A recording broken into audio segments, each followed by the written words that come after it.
would you please rise and join us in the Pledge of Allegiance? I pledge allegiance to the flag of the United States of America and to the republic for which it stands, one nation, under God, indivisible, with liberty and justice for all.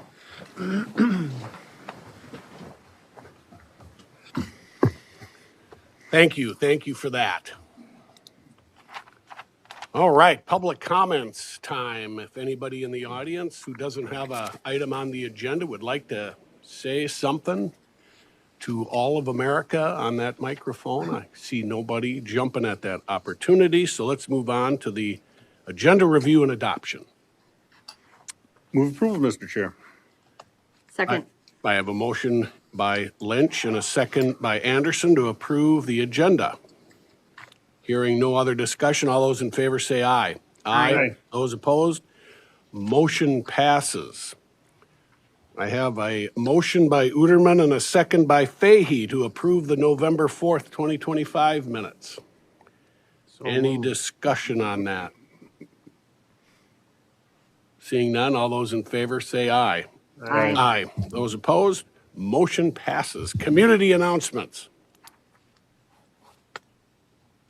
Well, Mr. Chair, I'll go first. Excellent. It dawned on me that one of my mentors told me, he says, you always got to keep as a leader a foot in today, in the urgent, in the now, and a foot in the future. And that future, when people are in roles like ours, sometimes looks out 20 or 30 or 50 years plus. And I know we see a lot of those things in the agenda today, but I was reminded of one of those people that is part of the fabric of Carver County, has been that leader. And I had a chance to attend his honor service this past weekend. That person's none other than Joel Johnson. Some know him as Pastor Joel or Senior Pastor Joel Johnson at Westwood Community Church, but he's way more than that. And I wanted to say a few words about him, but if anybody wanted to see this at any time in the future, I'm happy to share it. They produced a nice little brochure about him, and then they also recapped 30 years of his service, his wife's service to the community. I say that first, and then to Westwood Community Church. And what dawned on me in that service, in the pages of this book, were not the meetings that he attended and the people that he knew, but the results and the impact that he had on the community. And I just wanted to name off a few of those things where he leaned into, where it was not convenient, it was not easy, it took a lot of time and effort, and he achieved a great result in partnership. One of those was he was one of the founding members, and the church was a founding member of Love in the Name of Christ, Love Inc., as we know it casually now. Huge impact, impacting 500, 600, 700, 800 households annually. Another thing he's been instrumental in, with a lot of pushback from local community members, even recently, was the building and the expansion of the Hope House. And the Hope House serves the need of particularly youth that are in transition. They don't have a safe place to go during the course of a night. And so they converted a house that was on the campus of the church, and they broke ground a couple weeks ago on phase 2 of that. So they'll be able to serve more people. And then the last one was somewhat controversial, even in faith communities, but he leaned into it anyway. Post George Floyd and other things, he leaned into something called racial reconciliation, recognizing that the future of Carver County and the future of our state doesn't look like a whole lot of the people that sit up in front of you today. It looks like people that are brown-skinned and black-skinned and otherwise. And so Joel leaned into that, and he just got excoriated, but I think he did it for the right reasons. And so I elevate Joel in his 30 years of service, him and Carrie. If you get a chance, he's going to be the founder emeritus. I think that's what the title is. He'll be there officially until January. Well wishes and all those things. But the book they put together was just beautiful to encapsulate the things he's done. Oh, one last thing. He was also instrumental in seeding and founding 1,000 additional churches across the world. So congratulations, Joel, and your family. One more thing. Leith Anderson presented at that as well. Leith was the founding member of Wooddale Church. And in 2011, for those that care, President Barack Obama named Anderson to the White House advisor on the faith-based and neighborhood partnerships. So I don't say that in a partisan way, because sometimes Christians get painted in one way or the other. Next, I had a chance to visit 2 new restaurants, or 2 new buildings within Carver County. One was the Chaska Thai restaurant. Definitely recommend it if you get a chance to. It's in the former Tommy's Malt Shop, downtown Chaska. And the other one was outside the district, but the kids loved it nevertheless. It's called the Jump Start. It shares the building of the place where the Hunt place is at. Help me with it, Tom? Marsh Lake? No, the shooting range on 5.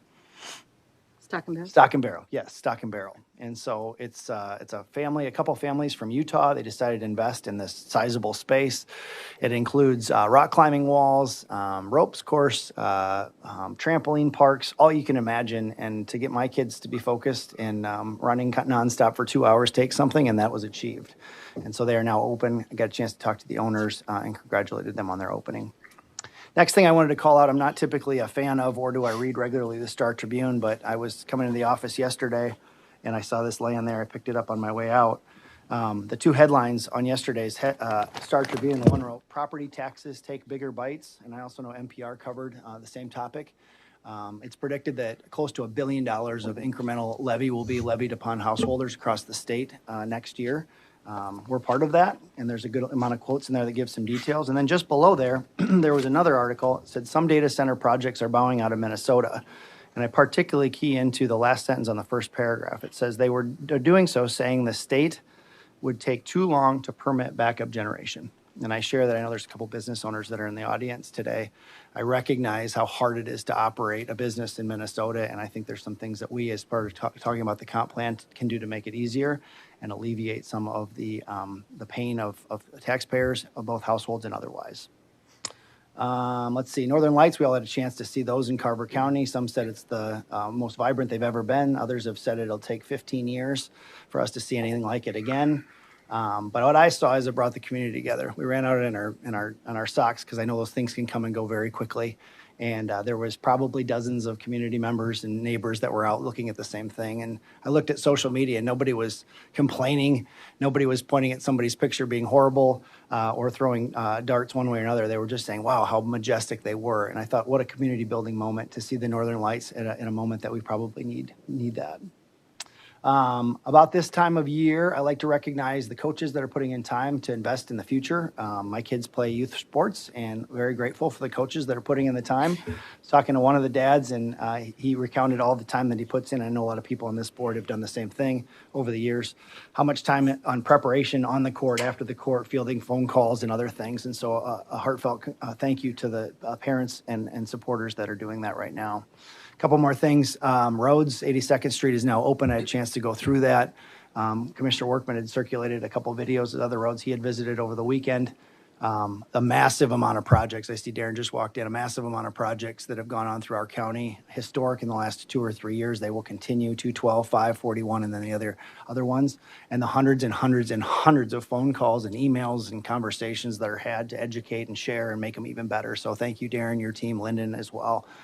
To get that open, and that frees up the way for Highway 5. Many of the people up on this board will be at the FRC opening today. A lot of work was put on the backside of those things. It opens officially at the Moravian Church, so congratulations to that.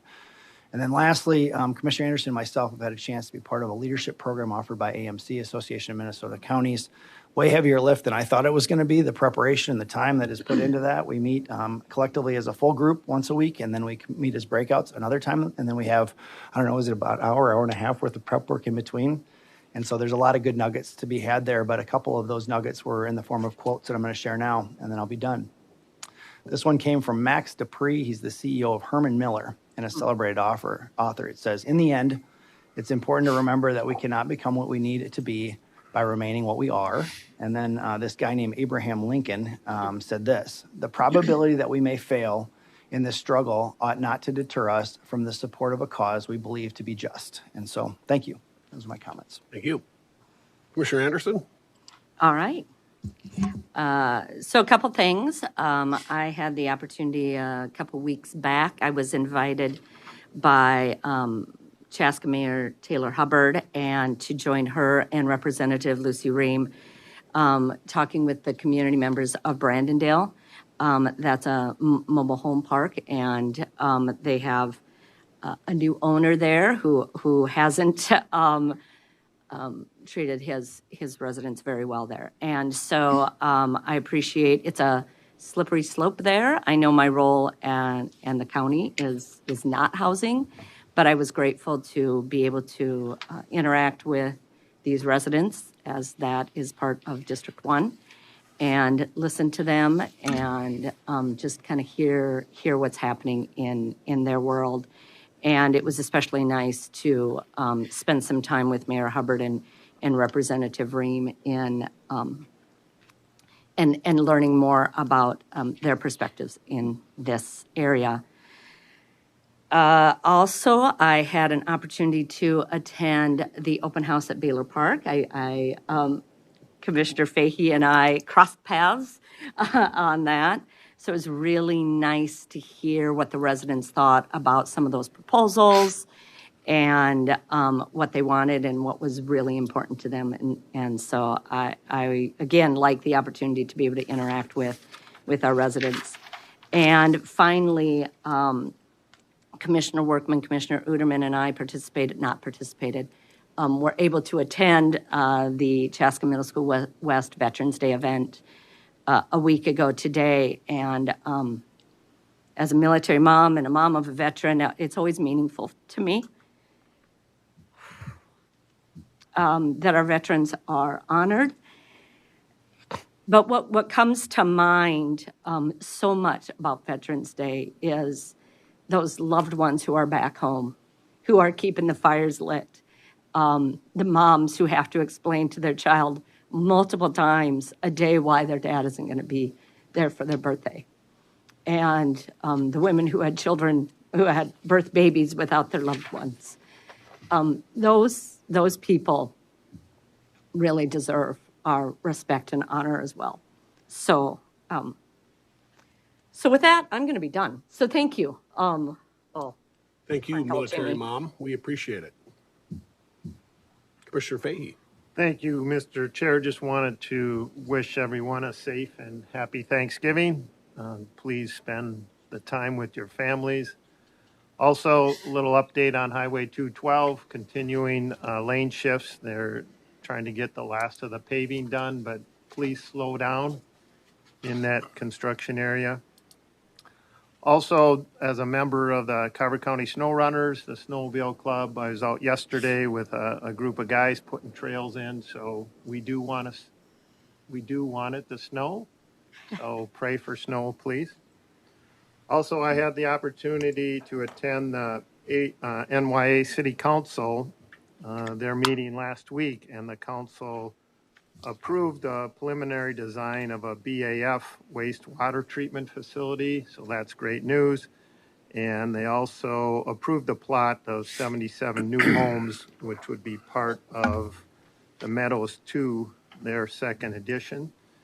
And then it's never too early to talk about Christmas trees, the NYA Lions, fresh Christmas trees. It's the best value of a fresh cut tree in western Carver County, and we'll begin those sales as a line member myself on the Friday after Thanksgiving. So if you're looking for an economic Christmas tree, there's your opportunity. That's it, Mr. Chair. Thank you, sir. Commissioner Lynch. I too hope everyone has a great Thanksgiving. And if you like your freedom, thank a veteran. I'd like to congratulate the Mary Lutheran volleyball team for their state champs for the second year in a row. They did a wonderful job. They had a slow start, but then they came right back and won it convincingly. The construction season is coming to an end, and it's kind of interesting. We got the new turbo roundabouts, and I'm really surprised how people have taken to them. And it's all about the education. When we first started putting them in, how many years ago, I see Darren and his staff, Lynn and his staff, they always done a great job with the education with it. You can go on the website and see how they work. And traffic really flows with them. They used to be bound up. They are not anymore. They're flowing very well. And I also want to say that I don't know about you, but that whole praying for snow thing, that's going to be way down the list. You're getting old. We don't pray for snow. That's why we don't buy snowmobiles. Well, I just have a couple of things. The Chanhassen Storm are in the state championship football. Spring Lake Park, I didn't know they had a good team, but they do, and they're going to be disappointed about 6 o'clock on Saturday night. Game at 4 o'clock down at U.S. Bank, and hopefully I can get down there. Like I said, I can tell you about my career in football, and it'll take just 30 seconds. County Road 11 looks like it's wrapping up. The lost highway of the whole season for all of us that has caused not a ton of people a lot of pain and agony, but the few people that needed to be on it, it did. Is Darren looking at me? Where is he? And, not a good deal for anybody out there with the soils and you're trying to rebuild a road through what is a swamp, pretty much. And so, but I did drive the length of it. The south end is still quite a fun site with the Victoria project going on there too. All that transportation stuff is going to just move next year. And nearby me, 5 and 41 intersection is going to get going. They're already tooling around in that intersection and getting utilities and things ready. It's going to be an on and off north-south closure thing. Don't hold me to it, but it's going to be kind of a mess. And that is in preparation for closure of Highway 5 in 2027 and the big daddy Highway 5 from the Arboretum to Victoria. On our agenda today is approval of a temporary stoplight in front of Minnetonka Middle School West up by Highway 7. And even a temporary light is being heralded as a pretty good thing. The roundabout that was kind of planned for that was delayed. I think the word is delayed, not cancel. I'm going to find out more. I've been in contact with the engineer, Charles, at Chanhassen about what is the future of the roundabout in front of that school. My point today is a temporary light is going to be coming in the spring. If you recall, we had a temporary one on Highway 5 at Minnewaska, the intersection that has been the bane of my political career.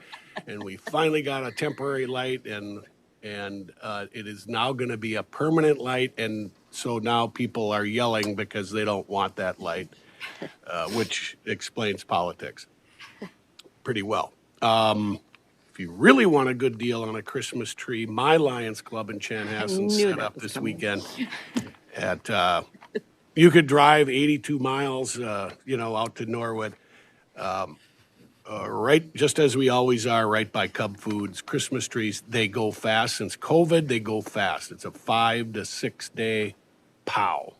So. And then you can buy a Christmas tree from the Boy Scouts at Chaska. That's right. And other than that, happy Thanksgiving. Always a great time of the year. My whole family's coming over. Can't wait. Okay.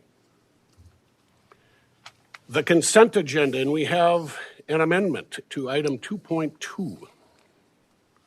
Move to approve as presented with the amendment. Second. Okay, got a motion by Fahey and a second by Sorry. Uterman. Sorry to interrupt. You actually have a few different amendments to the consent. You have a little packet in front of you. So we had an amendment to agenda item 2.2 and a correction to that, and then an amendment to item 2.9. There's corrections and clarifications. I'll amend my motion, Mr. Chair, to approve all the amendments to the Okay. consent agenda as presented. Okay, Commissioner Uterman, do you Just a accept? second. I saw the first one. I thought it was all one. So just Yeah. give me a quick second. Item 2.9, just to clarify, that was simply, we had, in the original version, said there was a resolution, and in fact, there wasn't. So it's just removal of that wording. I'll second that. Okay, got a motion and a second on the consent agenda as amended. Hearing no more discussion, all those in favor say aye. Aye. Those opposed, motion passes. Item 3.1, public hearing of ordinance 87-2026 Carver County fee schedule and adoption of ordinance 87-2026 and fee schedule. Don't know if I need this by me, but just in case. Good morning, Mr. Chair and Commissioners. I'm Mary Kay Wall, Assistant Finance Director, and I'm here today to present the proposed 2026 fee for service schedule, as well as the ordinance 87-2026 for your Okay, will you consideration. hold for 1 second? I think we do need a motion to open the public hearing. Yeah, So moved. Second. Sorry. Thank you to Vice Chairman Lynch for that. Who made the motion? Uterman. Uterman, and the second by Fahey? Sure. Okay. Motion by Uterman, second by Lynch, to open the public hearing. Okay, any discussion on that? Hearing none. All those in favor say aye. Aye. Those opposed? Motion passes. All right. Thank you, Mr. Chair. Sorry for jumping the gun. Never know if I should talk first or open. Neither do we, apparently. So, okay. All right, well, thank you. I did want to say included in your packet is the draft 2026 fee schedule, which reflects updates submitted by divisions to departments across the county. These updates include both statutory-driven fees as well as cost recovery-based fees in accordance with Minnesota Statute 373.41, which allows us to do that. Starting on page 84 of your packet, just so you kind of have placeholders of where they are, 84 of your packet is the change form. And then starting on page 95 of your packet is the draft fee schedule. As required, as we opened up here, we are required to have a public hearing for any fees that are not explicitly set by statute. Notice of the hearing was put in the Waconia Patriot back on October 30th. I'd also like to note that staff from the respective divisions are also present today and available to answer any questions regarding the proposed changes. I do want to highlight one thing as you're kind of getting acclimated to where all this stuff is in the packet. On page 109 of the of your board packet, you'll see a fee highlighted. It's underneath the other types of land management permits, underneath the combination permit, administrative permit, and the WMO permit. That fee was $350 and then went to $500, which is reflected correctly in your fee schedule. It's just not on the change form. So what changed here was the fee went from $350 to $500, and the two spots is highlighted in yellow, as well as some language changes with that. And it's anticipated additional roughly like $750. So I just want to reflect, it's not in the change form, but it will be and is being requested to be included in the fee schedule. So just something to note there if you were looking at those fees. As outlined in the request for board action, there's no major revenue generating changes this year, but to highlight a few that was in the packet is hazardous waste facility short-term transfer fee station fee was added this year. Park fee adjustments to reflect new amenities as well as operational changes are included this year. And introduction of digital passport photo fees. So having your passport photos digitally is now available. And then program delivery also had some updates that are generating about, anticipated to generate about $24K in revenue to help offset service charges in those areas in the program delivery public works area. So after that kind of brief highlight, I welcome any questions from the board or public. Commissioner Uterman. Heather, I see you in the back of the room. There was a move from something in foster care licensing from 600 to 2,300. It was significant. I'm guessing that's not an apples to apples shift. I'm guessing there's a change. Can you explain that? What page are you on? Oh, gosh darn. I know. I don't know what page it was. There was many pages. I will find. 85. On 85. Good morning, Board Chair, Commissioners. Heather Goodwin, Director of Health and Human Services. And your question around corporate foster care, corporate foster home licensing fee on page 85, just clarifying that's the one you're asking about, Commissioner. Moved from $500 to $2,100, and that is a fee that's reimbursed by the state, and the state made that change and increase, and we're just following suit with what's required by the state to increase that fee. Again, that's a fee that's reimbursed by the state to us, to the county. Yep, thanks for the answer. I just underscore that because it's another example where we have to do the work of the state, we collect it, then we give it back, and we make nothing of it. And I want people to know that a lot of these things, I think the same thing with the DMV, I'll ask the same question. I don't know if Dave Frischman's in the audience. I think I know the answer, but I'll ask it anyway. Well, we see the fees have changed or whatnot. We know 50 to 60% of the people that use our DMVs are not county residents. We do not have the ability to offer a surcharge for people that are non-residents. Is that right, Dave? When it comes to the DMV fees? Yeah, so there's no fee and there's no surcharge. You don't need to stand up. I don't have any questions for you anymore. Thank you, But sir. I just bring that into focus because in the next 10 years, I predict that we'll lose $15 million out of our DMVs, and half of that will be, all that will be borne by half of the users, which are our residents. There's a couple other things I wanted to call out. Park fees, thank you for being responsible. It looks like we're trying to generate revenue for user-based services. I'd imagine that will be in conversation with Three Rivers as that conversation continues to evolve and compare notes. And then was curious if we compared notes.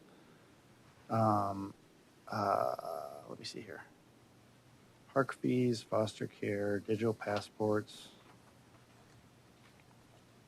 Yeah, if we compared notes with other peers as it relates to restricting growth and natural occurring housing. It doesn't need to be for today, but as we look in the future, I know a lot of people point to the affordability challenges coming to fees, and I don't know if there's any within our county. We don't have to do it today, but as we look at it in the future, if there's any restrictive fees that we have anything to do about at the county, that we may revisit to make it easier for people to live and afford to be here. So those are some things that I called out there. Everything else looks like pretty routine, and Mary Kay, as always, you're buttoned up with all the changes, and I don't see anything that changed all that materially. So thank you. I was wondering on that one, on the foster, if it was us who don't like foster children or the state. It turns out it's the state that does not like foster children. The state is going to get picked on a lot. They're trying to slide a lot of stuff down to your property taxes, ladies and gentlemen, and we are not going to let it just go unspoken this year. In fact, this is going to be an easy year of them sliding to us. 27's budget is going to be horrible and beyond. And so stand by. Anybody else? I know I see our environmental person in the room. If he can maybe give us a quick explanation on a hazardous waste facility short-term transfer station fee added, because I know what all those words mean on their own, but not in one sentence. What page is that, Commissioner? Well, 83 is the face of it. Is the change? Right. Good morning, Mr. Chair, Commissioners. Brad Hansel, Environmental Services Manager. So that fee is for, there's a Sharps vendor that's going to be coming into Chaska. So that fee is to permit that facility and then do inspections, ongoing inspections to cover our fees for that facility. So what they're doing is they're storing hazardous waste materials there on a short-term basis, a 10-day storage facility before they ship it out. So basically it's to cover our time spent on the permitting and inspections of that facility. Where is that? It's located in Chaska. I'm not for sure exactly where the location is. It's still in the process of being permitted. Okay.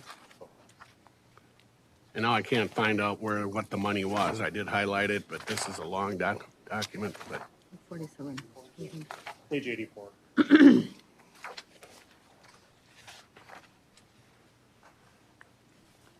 And this is a fee that's similar, other counties charge a similar fee.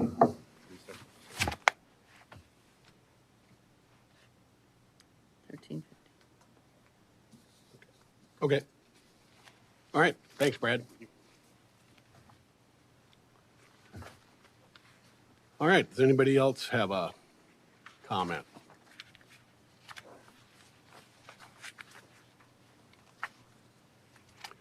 Does the public have a comment?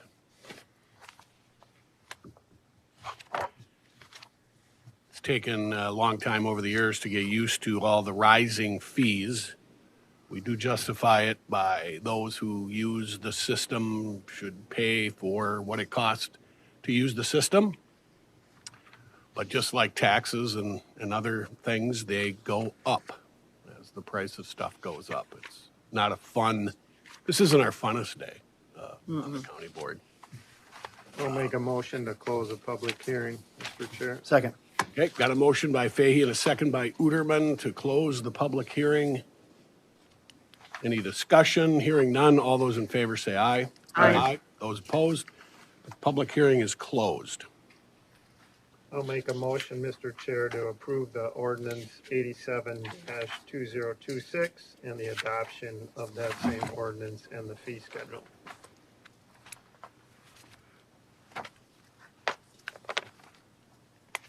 I would second.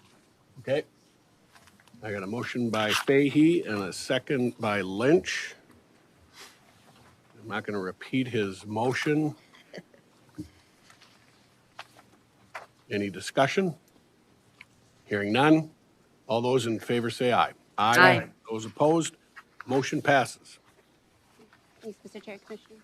Thank you, Mary Kay. America. Thank you for your work, Mary Kay. All right, 3.2, Health Incentive Program Update and Recommendations.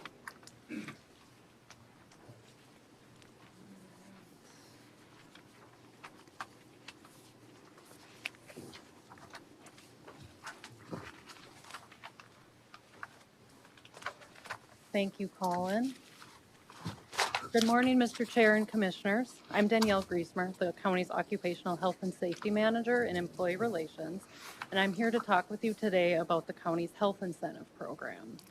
The county adopted the Health Incentive Program in 2012, which is a voluntary wellness program that promotes preventive care, knowing your biometric measures such as blood sugar and cholesterol levels, and having a relationship with a primary health care provider.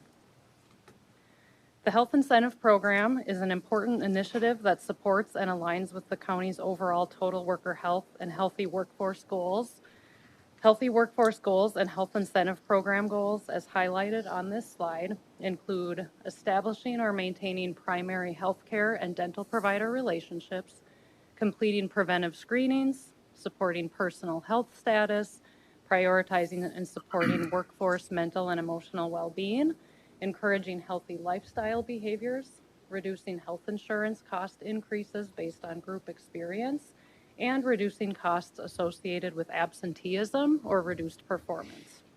By providing information and resources and sponsoring wellness promoting activities that support employee health and wellness, we aim to advance the overall well-being of workers, improve health outcomes to strengthen our workforce, and decrease illness-related absences and costs.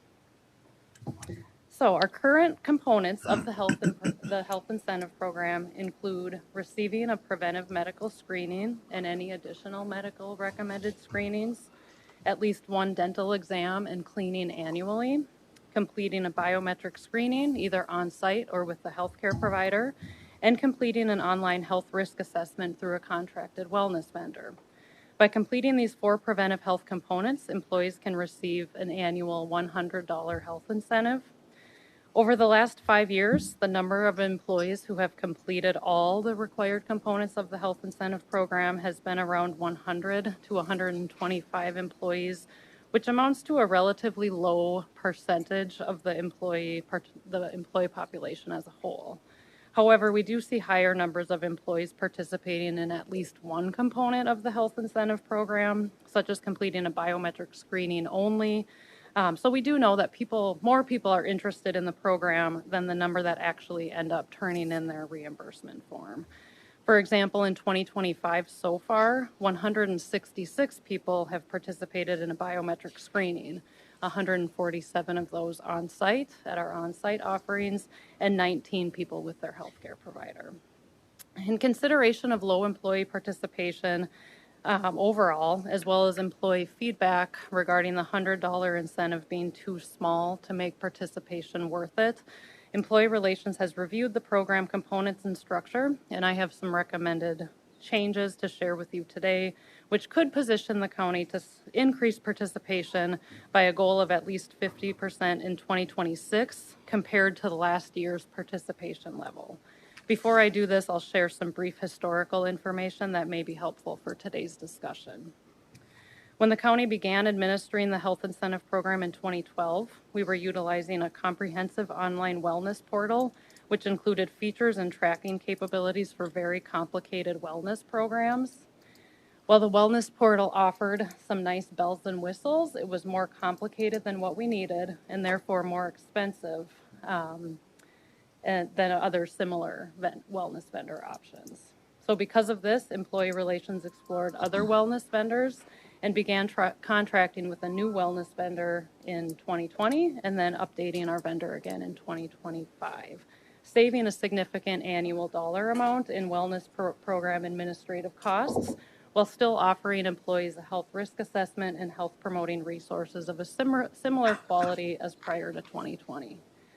Now having lower wellness administrative costs, largely due to contracting with a wellness portal vendor with a more favorable and cost-effective pricing structure, we have identified available wellness funds that could contribute to restructuring our current program.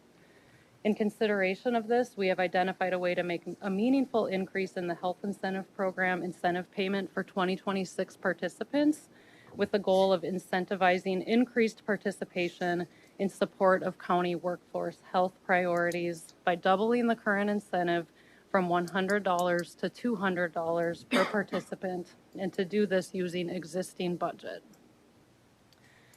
The recommended redesigned 2026 health incentive program would focus on core components we believe provide the greatest potential for return on investment and positive impact on employee overall health, reflect core offerings, and maintain a focus on preventive strategies that are valued by employees.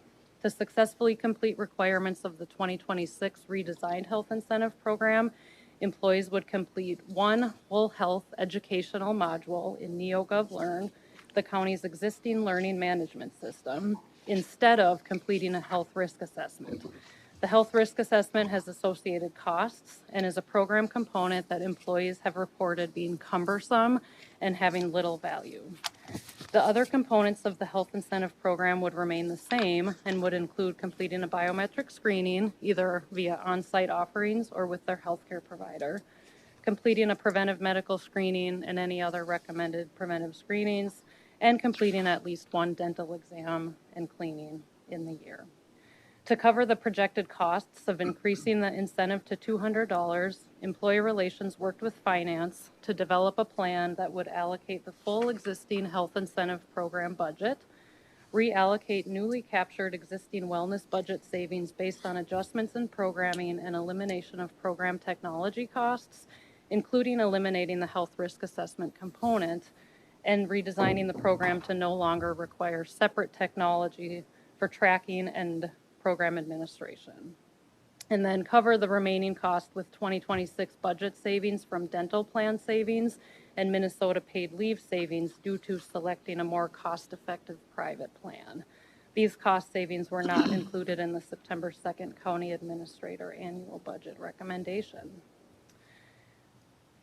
And then if participation in the redesigned health incentive program exceeds anticipated participation, any additional costs would be covered in 2026 by drawing on one-time funds from the remaining Health Partners credit budget. Ongoing funding would need to be incorporated into future budgets if higher participation levels continue. So here you can see a side-by-side comparison of current and proposed program components, which are very similar. In addition to eliminating the health risk assessment, we have also modified documentation requirements for the first three components to make them easier overall to complete. And then I would just like to note that in addition to and separate from the health incentive program, beginning in 2026, the county's medical insurance provider Health Partners will be offering a voluntary wellness rewards program where employees can receive up to $245 for completing certain preventive care activities. And the county's supplemental insurance provider, Cigna, offers wellness benefits to those on the county's group accident, critical illness, and hospital insurance plans for completing certain preventive care services. Employee Relations will be heavily promoting these benefits in 2026 as well, ensuring that employees know that by completing a variety of wellness and health promoting activities, not only could they make meaningful improvements to their health, they may be eligible for over $500 worth of take-home monetary benefits. Health can really pay off. So I am now open for questions and discussion. Commissioner Uterman. Well, Dave, thank you for taking this on because we've been talking about it and it's a big step in the right direction just to, bookmark it. I think we looked at it last year, but budget prevented us from doing it. So thanks for finding the room for that in the budget. Thanks to you and your, Carrie's team for tackling this because I know it's easy to look at the high level. There's a lot of details that go into it and a lot of opinions and it still has to go through 11, is it 10 or 11 collective bargaining units to get approved? Or is this something we can do ourselves? I believe it will be something that MOAs would be entered into with the bargaining And units. then Dave and Mary Kay, thanks for the finance work on it. I just want to ground it by saying there's one reason we do this is it's what's best for the employees. But underneath that goal is we want them to be healthier. And underneath that goal is can we bring the healthcare costs down? And under that goal is can we be self-insured so we can pass on even bigger savings to the staff? And so I think sometimes those get lost with go to your physical and go get your dental checkup and all that other stuff. And so you've made it way less cumbersome.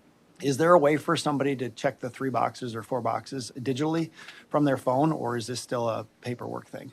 We will be creating an option for an electronic form, just so people, because you're absolutely right, Commissioner. Getting rid of paper and doing more electronic is definitely something that our division is working on. We'll be creating a form. I can't say for certain if the NeoGov form that we're creating is available via a mobile app. However, it will be available in NeoGov. And people will be able to have the option to check the boxes on that form if they choose to. Yeah. We'll still offer the paper form just because people are used to that and some people prefer that. But we'll have both options Yep. available. And I know that there's sometimes concern by employees. They're like, I don't want you to have my data. And that's real in a lot of ways. We don't use that data other than to just verify the dollar amounts. I've brought it up in the past. I'll bring it up again. What percentage of people participated in the program last year that are insured? That's important, that are insured. And what percentage do you think we'll anticipate we'll use this if we move it from 100 to 200? Thank you for the question, Commissioner. I have not broken down our employees who are on our health insurance plan versus not. I can say that our overall participation was in the probably like 16 to 20% range. It's a low percentage overall of our entire employee population.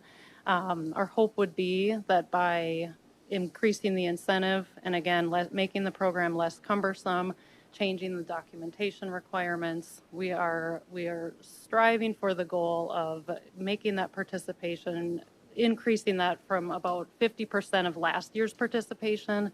So of the 109 employees who participated last year, our hope would be that these changes could improve and increase participation to 164, up to 170 people for this first year. Looking at what percentage that would be of people insured versus not. I can't say that off the top of my head. I could look into that for you if you're interested in that number. But the hope would be an increased participation and looking at capturing more of the number of people actually interested in the program and currently participating in some program components. So again, with biometric screenings, having 166 people having done that already this year, our hope would be that these higher incentive, more just less cumbersome program components that will get those people, at least who are already interested in the program, to kind of take that final step and make sure they are going into their healthcare provider and getting their dental screening and taking those steps to really improve their health. So in the past, I did the math, and over half the people that are on county insurance are not employees. They're family members or spouses or significant others. And so essentially the pool of people that can participate is half. You start off as 50% of the people can't even participate. So a 15 to 20% number, let's just say it's 25% overall participation number, means half of our eligible pool can get us there. And that only gets us to 25% participation. Said differently, if we have 100 people, half of them can't participate, and only half of them participate, we're left with a quarter or less that actually are moving the needle, if you will. If we believe in this program, they're moving the needle. And so I support a program or incentives that get us to everybody that's on our insurance that impacts our premiums should be able to participate. And I don't know what that does today. It certainly would potentially cost us more money, but if we're going to try and move the needle, I think we need to do it within the masses.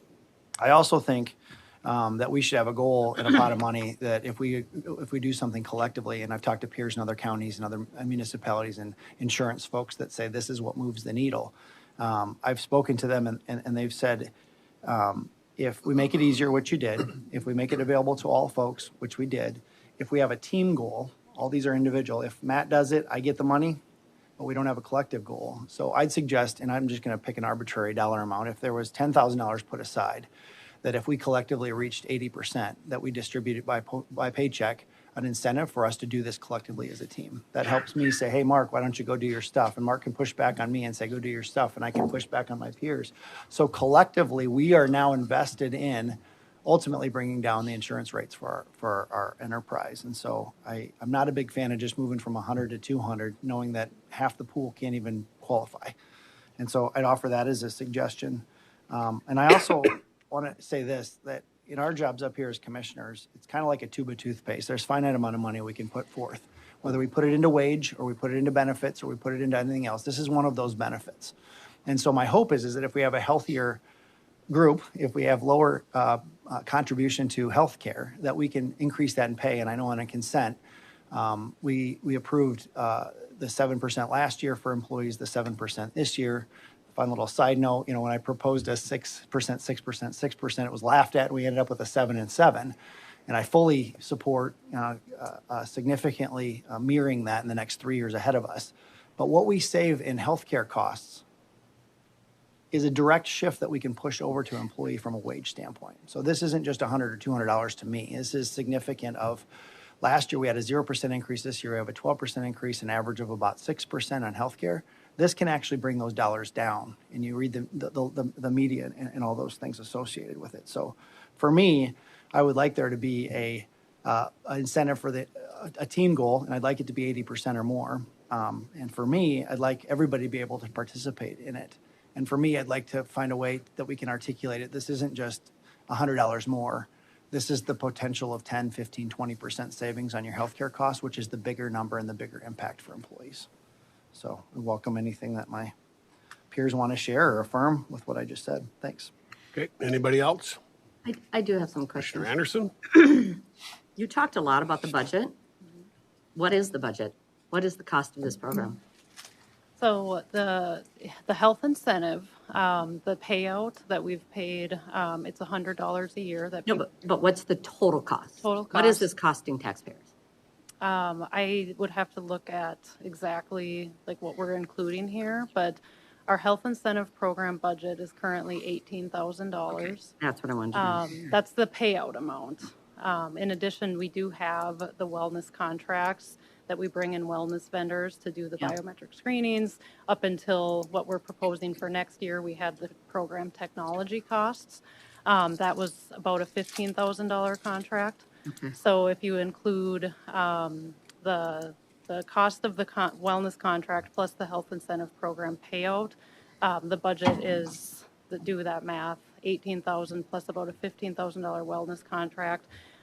We have, as I mentioned before, we have these dollars that we have seen with our lower costs of the wellness vendor. So that's where we're making up the difference in this potential more cost-effective wellness vendor. Yeah, I think what would be helpful for me, what I'm struggling with is, I'm a big wellness person, and I think wellness is so important for health. It's upstream. It helps with mental health. All about it. I'm trying to understand the ROI. So, do we have? How are we measuring impact? Do we have baseline absenteeism right now? Help me understand how we're measuring the impact this is having on our employee population. I would say that it's hard at this point because we have such low participation to really make any meaningful assumptions or really look at the program and how it is really impacting employees. I can say when we've met with our health insurance provider, we do have a pretty consistently high preventive benefit utilization, which we've heard from health partners for the last many years. But to actually look at how is this impacting absenteeism? How is it impacting healthcare costs? Those are really hard. They're just hard measures to make at this point with that low participation level. Now, the hope would be if we could increase participation and we can start to see higher levels of people that are actually completing this and participating, then there may be more ability to take some of that comparison as like a before and after, or looking at how it might really be impacting people's health. Well, and I also think that there is, you can do biometric. I've done that myself in the health club. And sometimes there's a disconnect between knowledge and action. So just by having this incentive, just by doing this, how do we know that people are taking that next step into using that knowledge to improve their health? Yeah, and that would be something that we hope for. We do a fair amount of wellness activities throughout the year. We're really trying Yes, to you do. promote messages, send out communications, really bring people's focus back to why it's important and the importance of the actions in follow-up to knowing those numbers. That might be something to consider along the lines of your question, is how else can we offer you the biometric, and other than doing employee surveys and we ask people, is this something of interest to you? Looking at sheer participation numbers, I can say that biometric screenings is something that more people participate in than any other wellness activity that we do. We do walking challenges and different types of challenges, and we have participation, but not like in biometric screening times. We have a lot of participation in that. So we have anecdotal feedback. We have people who express interest. But the question of, do you actually take the numbers that you learned from this and what do you do with that? That also gets into, we have to just be careful about privacy, and we don't want to be asking questions that get too much into people's medical follow-up. This program is completely voluntary, so people are voluntarily participating. It's not by any means a requirement, and there's no adverse action taken if people choose not to participate. But I guess I would say that we'll continue to try to bring the focus back to, here's the biometric screening opportunity, and then here's all the measures that we're looking at, or you're looking at, and we encourage you to bring those back to your healthcare provider, talk about your health, and kind of just develop that relationship. And we'll continue to promote that as part of this program too, and really get people to kind of think about the larger picture of, if you're healthier, an ultimate goal is to decrease health insurance related costs. But absenteeism is a huge piece too. Right. So really understanding that baseline absenteeism number and for me, what I'm struggling with is really understanding the return on investment of this program. I get it from a theoretical standpoint. I 100% get it. I understand how it can be beneficial. It's just, this is discretionary funds we're using. This is taxpayer dollars. Right. So I'm just struggling to really understand what the return on investment is. And not that I don't support it. In theory, I just personally need more information on where the dollars are spent and what is that return. So Danielle, if the payout number is 18,000 and we're doubling, does that mean it goes to 36,000? Well, so there's a couple different numbers here. So the health incentive program current budget is $18,000. We have our professional services wellness, like our wellness contracts. There's additional dollars there that are being considered that we're not using on wellness program technology costs.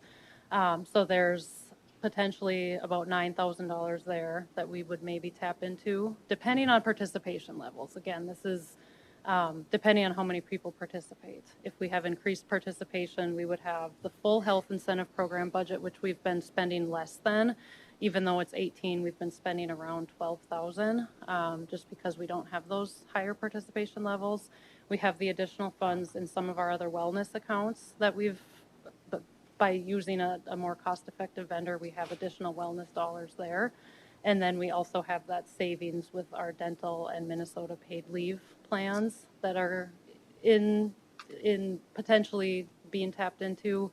And then if participation really kind of goes above and beyond, and we have a lot of participation, then we do have that one-time Health Partners credit fund that we could tap into too.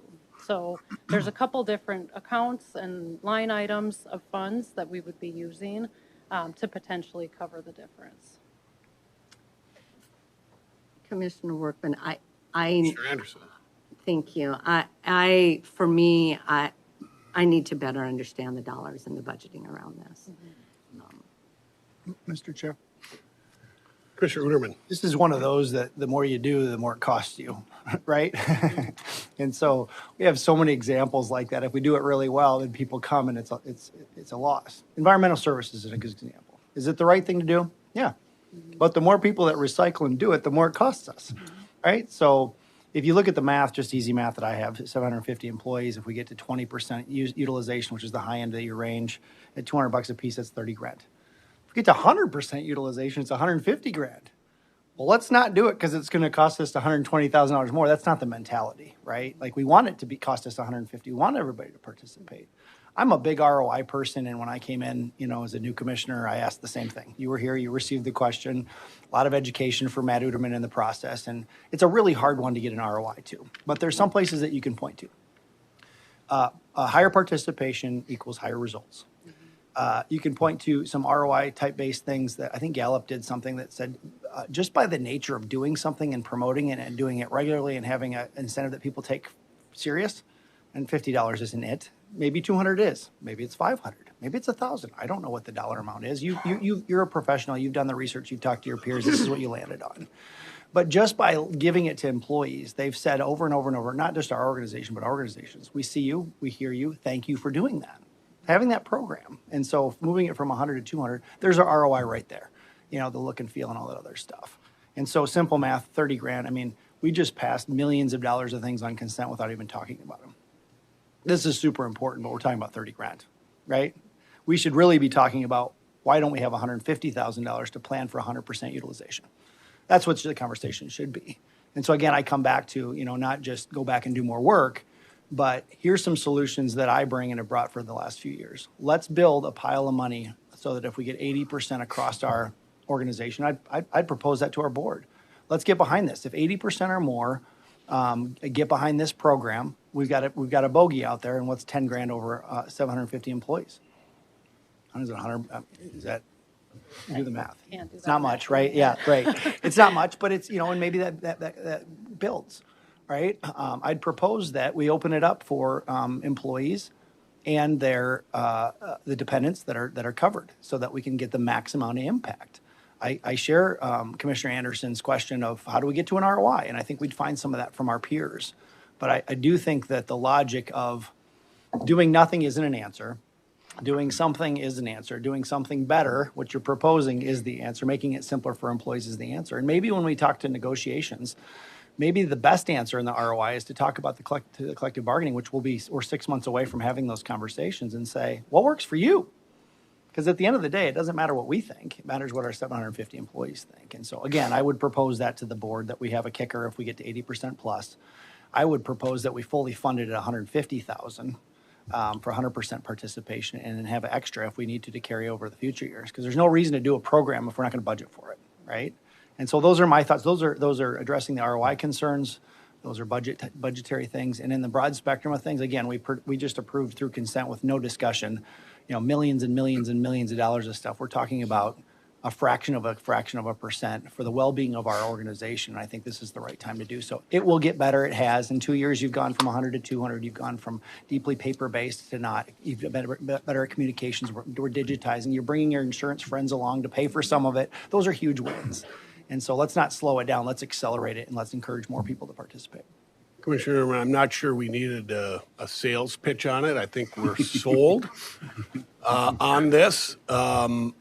However, I think a little bit more to Commissioner Anderson's concern, some numbers about exactly what it is. And Commissioner Uterman, you're talking about a whole bunch of stuff that we're not approving today. So maybe we are next year or another time, but maybe we need to delay this until we don't have much time left in the year.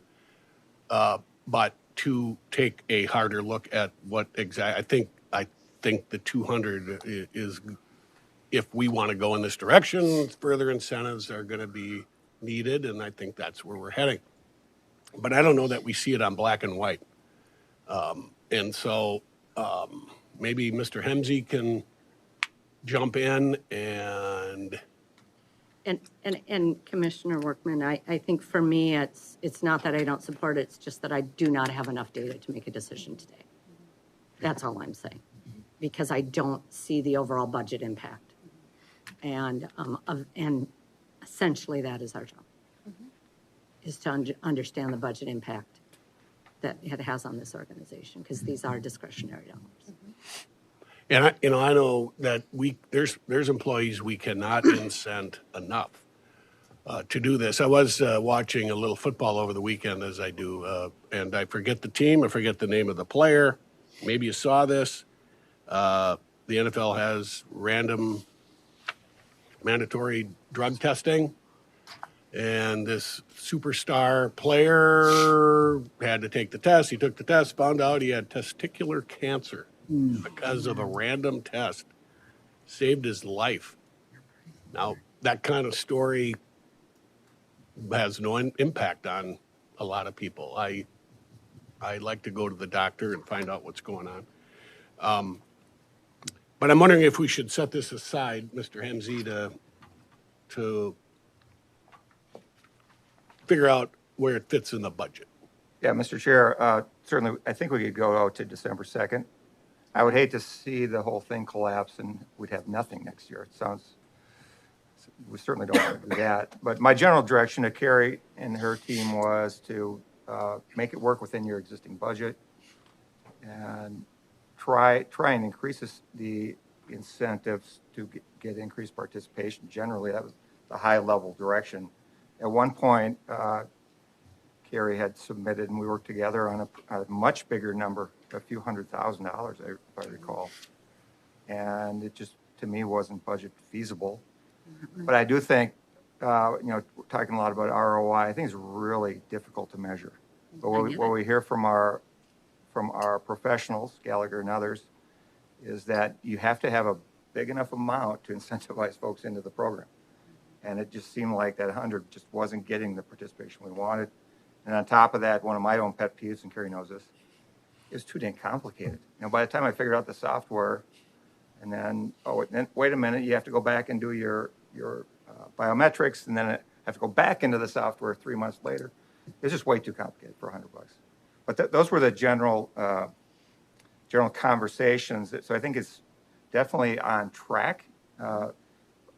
If you want to do bigger incentives, we have to come up with the money, and that's where it didn't work for me. Doing other cuts, et cetera. That doesn't say it wouldn't turn out to be a good investment, right? But it's so difficult to measure that again. Right. So I would suggest let's bring it back on December 2nd. It was my oversight that we should have had the bottom line kind of numbers on the RBA or in the presentation, so we can package those up. But again, this wasn't a net increase. This was, let's make it work within what you have, including some good adjustments that were made through Health Partners, their credit budget, et cetera. So I think we're definitely on the right track here. Let's not throw the baby out with the bathwater here. Yeah, I don't think we are. Again, if it doesn't sound like we're from this year to next year, we're really going outside the budget, but I'm not sure what that number really is. Sure. Is it 50,000 or 40,000? So if we can just delay it, I think I don't know that any baby is going to be in any bathwater. Maybe that's a bad analogy. Yeah. We're talking about health. Clean baby good, is healthy a good baby. thing. But if we can do that, Danielle, thank you for your, what's the motion? Do I need a motion to table or lay over or? And I can do that. I move to table this for a future conversation so we can have a better look at the budget and the return on investment. Sounds great. All Thank right. you. Thank you, Mr. Chair and Okay. Commissioners. Do we need a second for that? I got a motion and a second from Fahey to table this item until, did you say December 2nd? Yeah, that'd work. Okay, any other discussion? Yes, Mr. Chair, if I could, I would, I'll support this to table it, but I would have approved it today. I think you gave a perfect example about why we should have, to get better participation. If the $200 does it, if you caught that testicular cancer early and then you treat it, it saves a lot of money down the road. So I was ready to support this. So anyway, I will support this at the table, just we're bringing it back in December. Okay, Commissioner Fahey?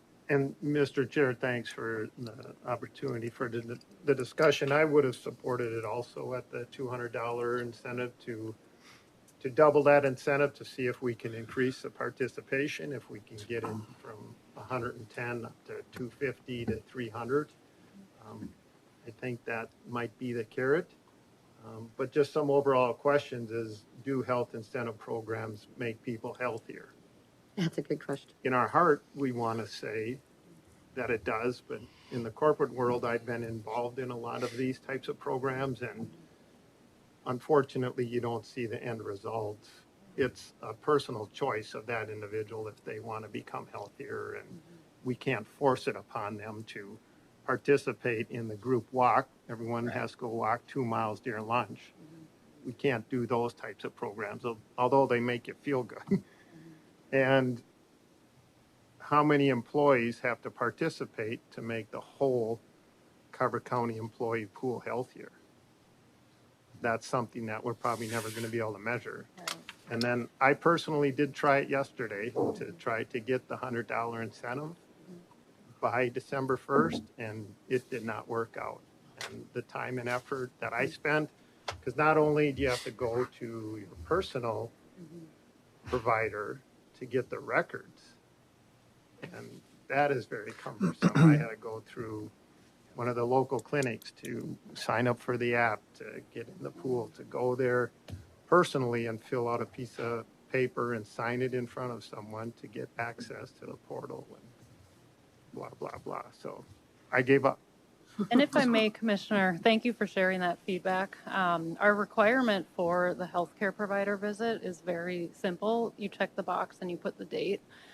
We used to require a signature of your healthcare provider and your dental provider. We no longer require that. That was our first step to try to make the program a little more simple. We really, at the end of the day, I mean, the spirit and the intent of the program is if you're trying to participate, if you have that relationship with your healthcare provider, you can check the box and you can put the date in that you've been in.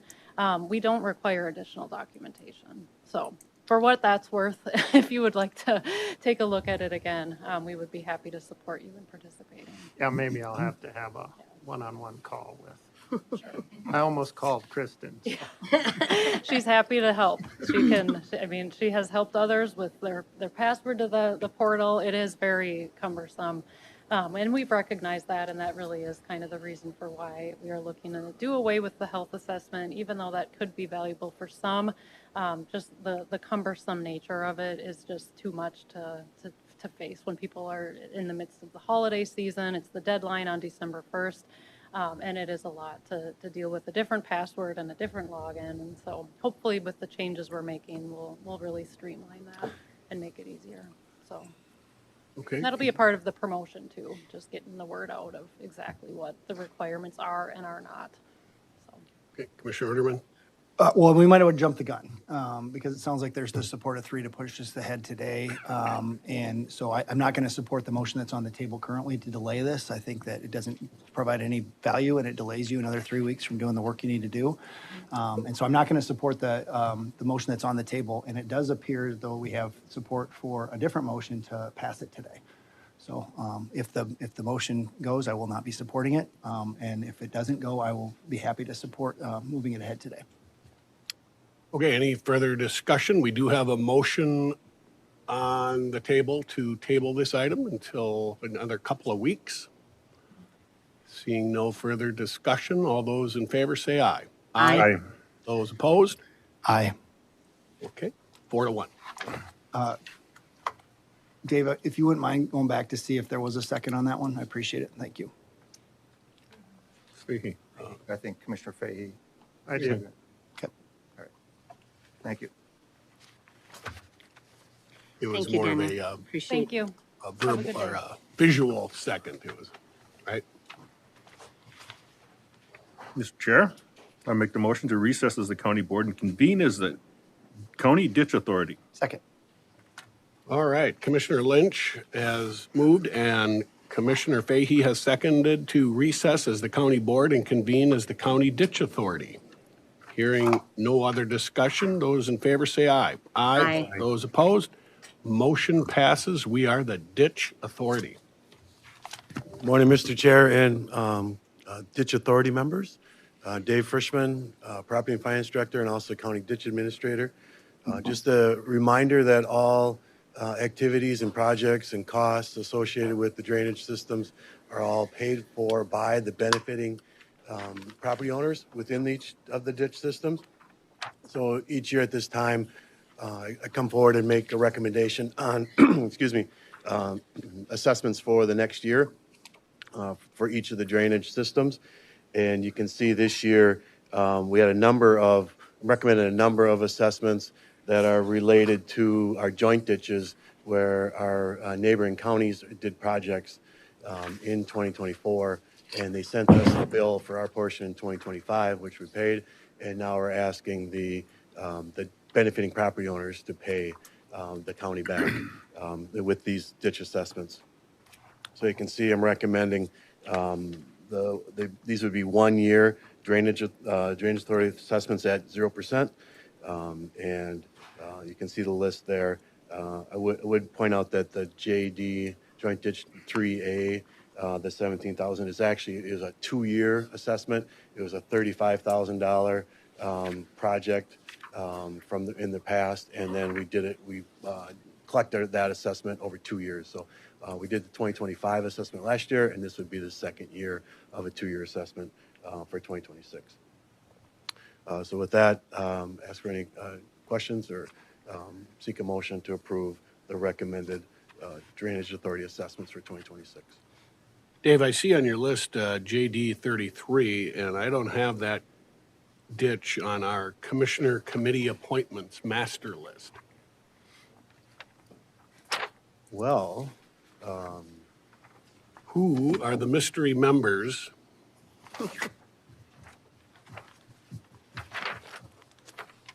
Oh, That might be a question for another day, but it is on our action item today.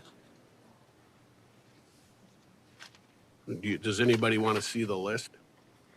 yeah, I'd have to go back. no. You did? Yeah. Yeah, that's going to be a question for another day.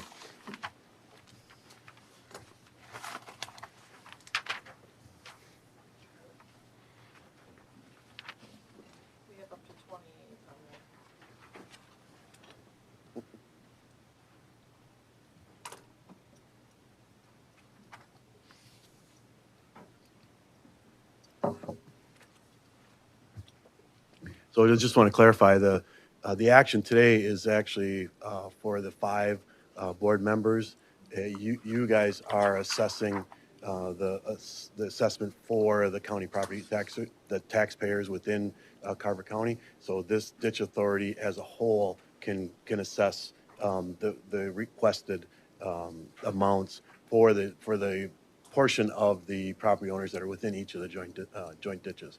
We're not required to have a separate joint ditch authority meeting for each one and do that. We can collectively do that.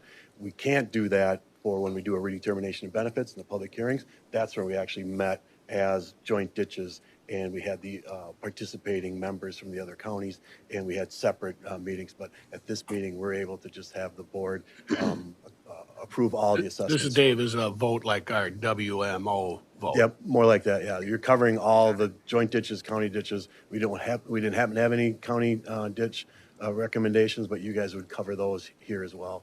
Because this is just for the property taxpayers of within Carver County. But do we have a glitch with our appointment and assignment list when we're charging out $17,500 to a ditch that we maybe are unaware of?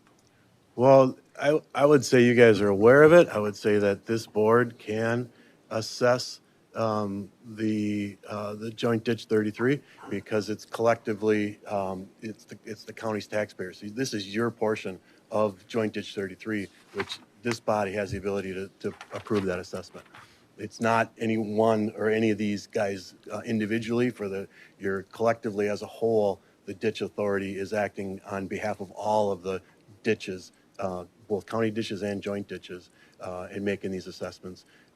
So the fact that we don't have one of them listed or appointed is really not germane to the issue. If we were asking for a project, if we were coming forward with a project and saying we want this project approved, that's when who it represents, that joint ditch 33 from Carver County versus the other counties, then we'd have to have that group together and have the right people here at the right time. But because this is, you guys are acting on behalf of all of the ditches in the county and the joint ditches and the benefiting property owners, this board can make that approval. And I think, Mr. Chair, it could be by default that Commissioner Fahey would probably be on It looks like it. ditch 33, so I'm willing to be on that committee. I thought Commissioner Workman was lobbying for it. I felt No that way too. salesmanship. No. Mr. Chair, I think we could follow up on that and either add that in January before then if needed. It's probably never met as a joint ditch. Well, if I Has go it for a long back time, that's correct. to Dave's, Frischman's logic, and we can approve that joint 33, it tells me that a ditch board of some sort approved the work and the costs. That's correct. Now it's here, Yeah. and must be a ditch that's in Carver County, but not approved by Colin's doing some work back there. anybody in Carver County. This thing's creeping in from McLeod County. Mike is an extension. Yeah, actually, here's our, Put up on the big screen, here's our Colin. on-the-ground map expert on where all these ditches are located.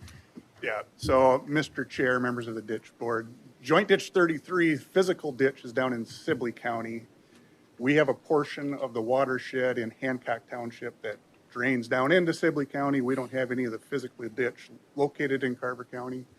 I believe a couple of years ago is when Sibley County did redetermination of benefits, found that this Carver County land drains down into the ditch system, so then it formed a joint ditch, number 33. If I remember right, I do believe Mr. Fahey was involved in that discussion. It probably just was an oversight that JD 33 didn't get listed on the committees. But the physical ditch is located in Sibley County. Okay, but we do get Commissioner Fahey on that board. I believe so, yes. We just want to make sure that taxpayer who's getting their ditch cleaned up knows who to call. I've already got a few calls. All right, so it's a glitch. All right. Any other discussion on these totals? And do we have a motion? So moved. Second, Okay, got a motion by Anderson, a second by Uterman, I believe, yes. to approve the following recommended 2026 one-year drainage authority assessments at 0%. And I heard earlier that one of these is a 2-year assessment. It's the second of a 2-year. We did the first year in Okay. 2025. That's correct. Okay, we got a motion, a second. Any other discussion? Hearing none. All those in favor say aye. Aye. Those opposed? Motion passes. Thank you. Thank you. Mr. Chair, I'll make the motion to adjourn as the County Ditch Authority and reconvene as the county board. Second, Okay, Commissioner Lynch has made a motion, and Commissioner Uterman has second to adjourn as the County Ditch Authority and reconvene as the county board. Any discussion? Hearing none? Yeah, just one last comment, Mr. Chair. I just think the excitement that ditches bring to this board is definitely worth talking about. I agree. They are very exciting if you want to come to a ditch meeting. I think I It think a is. ditch board is even a lower, closer piece of government than a township to the voter, and I think Commissioner Fahey's well aware of that. The excitement that did just. All right, we have a motion to be the county board. All those in favor say aye. Aye. Those opposed, motion passes. We are now the county board. County administrator report. Yes, sir, Mr. Chair. 11:30 Southwest Metro Mayor Luncheon. I plan on attending as a few of you do. Looks like we're doing okay on the time. Yes. Despite a little zigzagging to get here, but we'll have to watch the clock, Mr. Chair, if you could. And then 1:30, the Family Resource Center, as was already mentioned. And the other thing I wanted to double check, November 25th, 6 PM. We used to call it the Truth and Taxation meeting, but we changed that to the levy and budget hearing. I need to make sure we have a quorum. I will not be Mr. here. I Anderson's mean, not going to be there. I'll be attending. Everybody else going to be here? Okay, I'll be here. okay. Was that the night before Thanksgiving or something? It's Yeah. Tuesday. Couple nights. Yeah, that seems like a awkward. Tuesday night. That one we do not video cast or cable cast. Okay. So you could change that rule, but historically we have. I'll be. Is the timing of that meeting, is that statutory, like, why is that 2 days before Thanksgiving? Yeah, there's some timing elements. Dave Frischman would have the details, but we have to fit it in the calendar. We're talking about the Okay. budget hearing, statutory requirements for a certain timing. Yeah, And then there's also, I know the AMC conference gets in the mix. So True. we squeezed it in there. true, okay. We used to have it on a Well, Thursday, too. enjoy that, you know, I'm spending Thanksgiving in Texas, so. had to You get could out zoom in. there. There's no, I don't think we I don't do think we that. can. I'm zooming in for the meeting earlier that day. I'm zooming in. Well, if you're going to miss the possibility of a spontaneous ditch discussion breaking out, then that's, I know, I have serious FOMO about it, guys. Not gonna lie.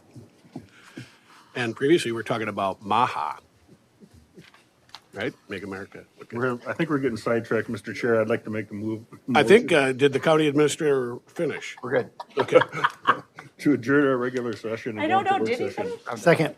Okay, I got a motion by Lynch and a second by Uterman to adjourn our regular county board session. All those in favor say aye. Aye. Those opposed, motion passes. We are now going to go into a work session, and that will also be videotaped. We are going to try to take a little break here on the 2050 comprehensive plan process and the Andrew Peterson Farm. Like Andrew. So we'll see you in a bit.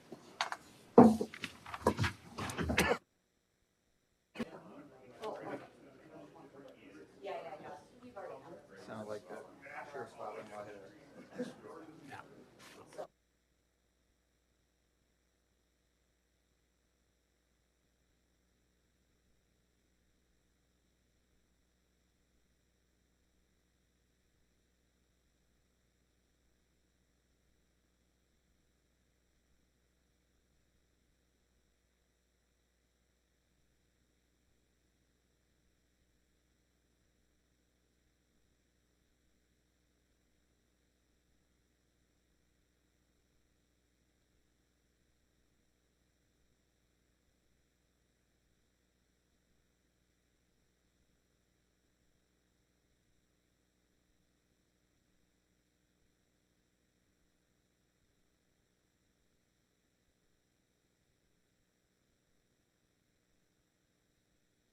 doing, what the process is, and again, get some initial feedback.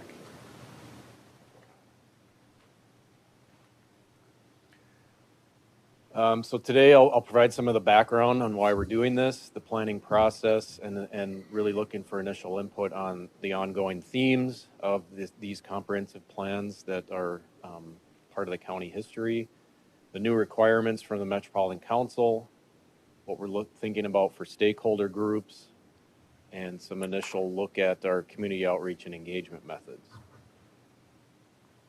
So why are we doing this right now? The main purpose and the driver of this are the requirements coming out of Minnesota statute, which require the Met Council to guide planning in the metro area.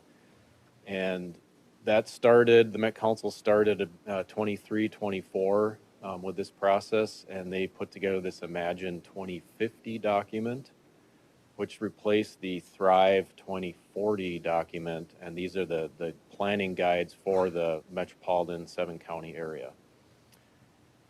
With that, the local planning handbook and what are called system statements were sent out to local communities in September, And that marks the sort of official kickoff from the Metropolitan Council end on all the plans that the cities and townships and counties have to do in the metro area.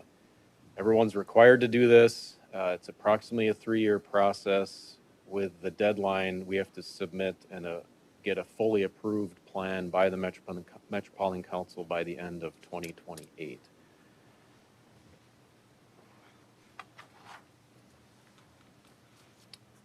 Other than the requirements, there's a lot of reasons why we do this kind of planning for the county. And I'll just kind of hit some highlights of this. It's cost effective. As you look at all the cities within Carver County and the county itself, planning ahead does save some money in the end. Planning for the infrastructure, particularly roads, sewers, and making sure that we're coordinating with the cities and townships in some sort of collective fashion does end up being a cost-effective way to spend money. It meets local needs. We're a fastly growing county. We have a lot of needs that we currently identify. We can forecast those needs looking forward. That collaboration, like I mentioned, can meet some of the larger goals that a lot of the cities and townships can agree on. And again, those growth pressures we're seeing that have been here for a while and aren't going away, we can look at efficient ways to manage that growth. A little overview of the process here. We've been doing this as a county for quite a while. The first comprehensive plan was adopted in 1970, so we're going on 50 plus years here of planning. The 1974 was a big marker for the county when the board at that time adopted a 1 per 40 policy for agricultural areas, which has been in place since that time. Excuse me, what year was that, Paul? 74? 1974. Yep. Thank you. It's been kind of the backbone of the process the counties looked at in terms of planning for the townships and pushing that growth to cities where those cities can plan and accommodate the growth that's we've been seeing in the county. There's been subsequent plans adopted. 2020, there was a comprehensive plan that was the 2020 comprehensive plan was adopted in 2000. The 2030 plan was adopted in 2010. Our current plan, which is the 2040 comprehensive plan, was adopted in 2020. So we're on this path again to get our 2050 plan updated. And, I think it's worth pointing this out that this is something we've been doing, and we are intending to sort of build on these previous plans as we move forward. I won't tell you how long I've been involved in this. So the county role here, really the county is responsible for land use planning in the townships. The townships gave the county that authority back in the 70s and 80s. So one of the big pieces of the comprehensive plan is how's that land use guided in the townships. The other portions of the plan are county-wide. Those include transportation, which looks at sort of the regional parts of the county system, county and state roads. It also includes transit, which there's a current transit study which is in the works right now, and that'll be folded into this process. Regional parks and trails. So you hear a lot about the park system, and those are the regional components that tie into the metro area, not the local city parks. Water resource element, which is lakes, streams, wetlands, that is handled by the WMO and other watershed districts, but there is a requirement in the comprehensive plan to talk about surface water and groundwater. And then there's a lot of things that the cities also have to do. They have their own comprehensive plans. Each city has to have their own. But one of the things that is required to be included in our comprehensive plan is housing. There's a housing element.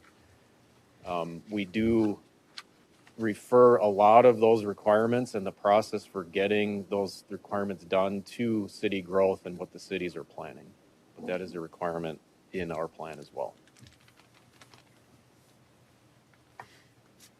Kind of a reminder here of what that is in our current plan for 2040 land use policy areas. Again, those gray areas are the cities. They have to do their own planning. All the townships are based on the land use policy of 1 per 40, but there are additional residential density options that the townships can pick, and each one has a little different mix of some of those higher density options. And then there's a transition area, which is planning for the growth that's coming. So in this graphic here, the yellow areas are what the cities wanted identified as transition areas around their communities into the townships to accommodate and plan for the future growth and all the infrastructure that needs to come with that: sewer, water, roads, et cetera.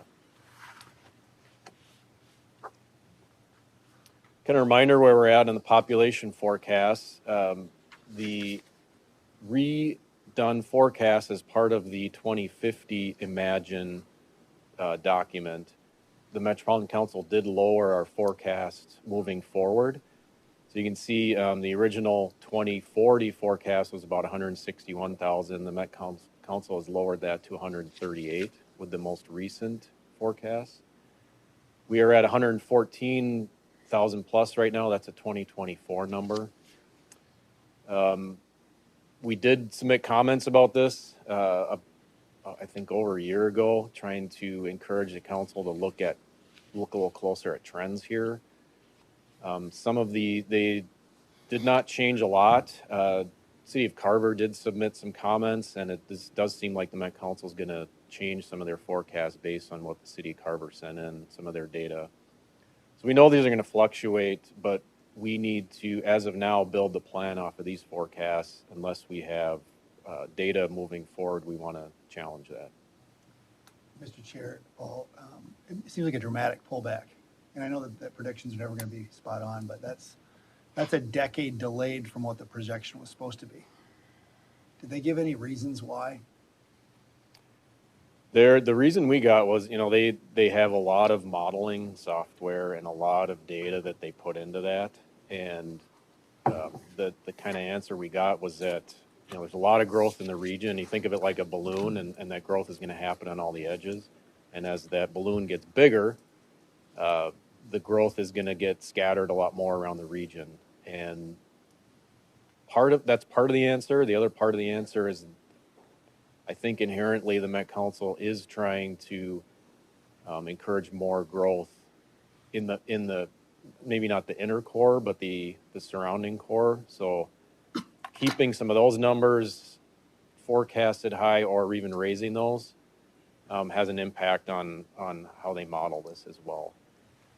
We have seen these change over the years. The initial 2030 plan, the numbers were, we were going to be at 160,000 by now.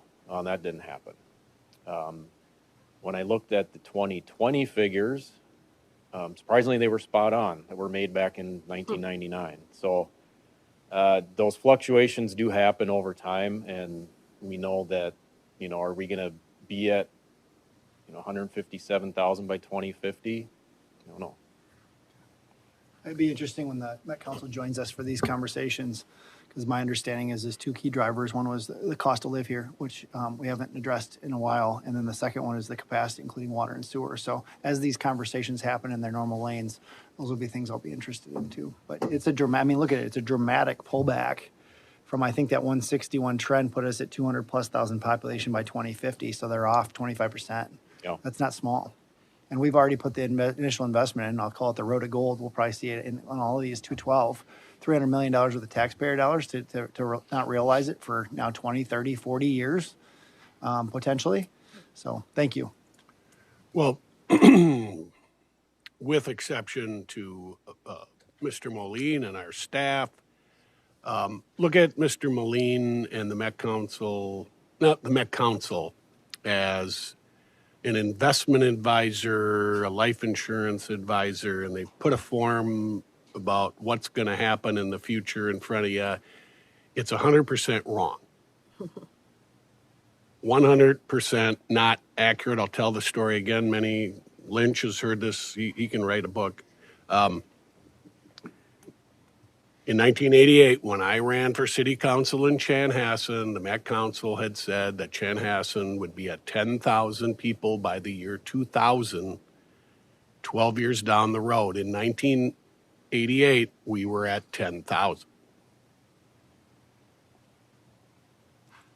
Way off. So that's how they trained a young politician to look at the numbers and go, none of this is really.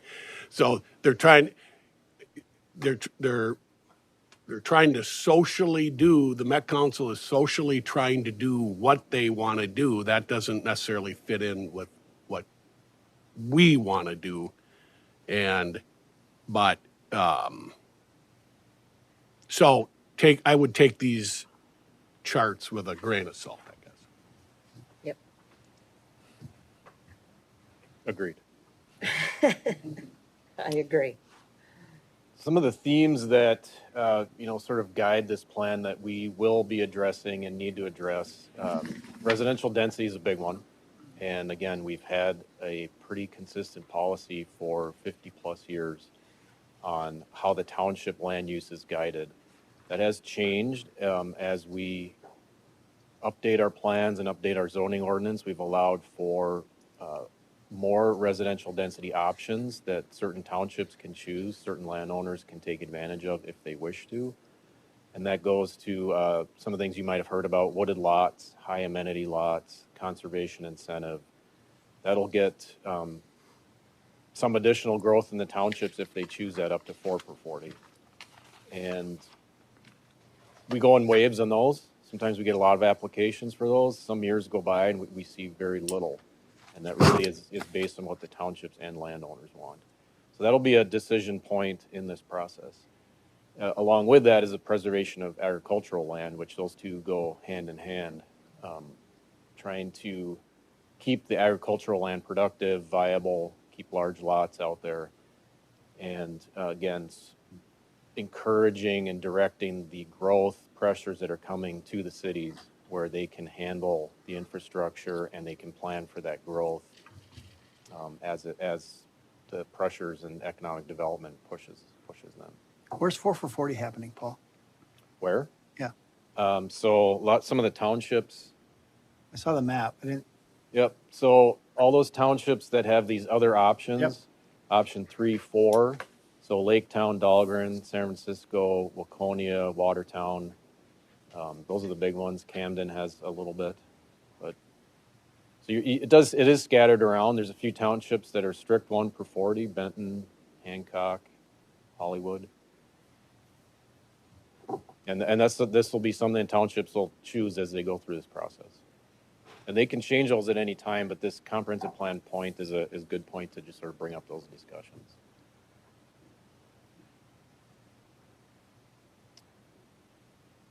Some other things on here: housing and infrastructure to support growth. Again, it's a required element, but it is something we talk to the cities about and make sure we're following those requirements. Transit and transportation planning is a large component of this that we need to focus on. Regional parks and trails, and the preservation management of water resources. Again, these are some of the themes that we need to address. A couple of considerations here I want to point out. So we are starting off with the 2040 plan as our base. We know that there's going to be other issues that come up, other topics, but we are starting at that point. What does our 2040 plan say? What do we want to change? What do we want to build on in that document? So we're not starting from scratch here. The other thing I wanted to point out was sort of the new requirements from the Metropolitan Council.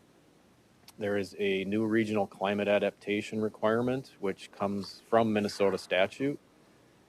And the Met Council is providing us guidance for how to address this. And the best way I can say this is that they are providing a model that gives an inventory of what all the sources of greenhouse gas emissions are in the county. We need to recognize that it's an element. We need to document what this model is saying. We also need to adopt strategies which address this, which has been a point of confusion and contention. I think not just us, from a lot of cities and other counties around the metro area. What does this mean? What do we have to put in this document? And we are still working through that with the council. We do need to provide these strategies. They are still working on their model. They're going to have an update in January, so we want to wait and see what that says. I think with that, in kind of digging into this and looking at it, we're already doing a lot of what would sort of be recognized as a strategy. Hazard mitigation plan addresses flooding, addresses impacts of climate change. So that hazard mitigation plan that's being developed itself for public review right now has a lot of these things that we're already doing. We are planning for flooding. We are protecting our infrastructure. So those are strategies we can recognize in this plan that we're already doing. When they talk about efficient land use, you know, from our perspective, we've been doing that for quite a while. We are directing the growth to the cities, and we want to take credit and get credit in our plan for having done that for a long time. So I think I'm not as nervous about this as I was maybe a year ago with some of the nebulous guidance here. I think we'll be able to look at the things we're already doing, planning for increased precipitation, heat, things like that, we probably don't have to change a whole lot in this plan, but stay tuned on this one. Just some general overview of how this plan will be put together. We do have broad goals, and I'll give the example, the 1 per 40. The broad goal would be preserving agricultural land and moving growth to the cities. The policy would be the 1 per 40 policy. You know, that is the way the policy is written in the plan. And then the strategy for that example would be putting it into action with our zoning ordinance. That's just one example of how the plan would be put together, all these goals and policies and strategies. So we are building the plan this way. We do have to have metrics that look at outcomes of how we're going to meet this, and those will be in the plan as well. Several chapters in here. I've talked about a lot of these, but this is how the plan will be organized. I did put together some sort of guiding principles for our process. One of the big ones is collaboration with stakeholders. We want a strong input gathering process. We want to build off our current plan, as I mentioned. I want a concise vision here. So I think when we look at some of these goals, we want them to be fairly key and concise about what the board wants. We also want to make our document a little more concise. If you look at the current documents, fairly large, hard to get through. What can we do to make this a smaller document? I want it to be focused on the requirements because that's what we have to do, and then use sound planning processes as we go through the next couple of years here. Stakeholders we're looking at, residents and landowners, big one. That's what this plan ultimately is for. Township boards, city partners, which would include those decision makers at the cities, elected leaders, planning commission members, staff, business and community leaders, the county board and advisory committees, largely the WMO advisory committee and the planning commission. County divisions and departments. So the big ones here are planning and water, land management, Jason's area, public works, which has a key component in here with the transportation and parks planning, and CDA as well. We'll be partnering with them on the housing piece. And then regional and state partners as well. Communication methods, there are going to be more to come on this, but just kind of give you a taste of it. Social media for sure. We were planning on doing a survey, some map-based feedback tool, which we did last planning process, public meetings, open houses, pop-up booths. And this is one area we might be looking at some professional service help with the community outreach and engagement, collecting that. Quick timeline. So again, looking at 2028, working backwards, a lot of our input will be gathered next year, 2026.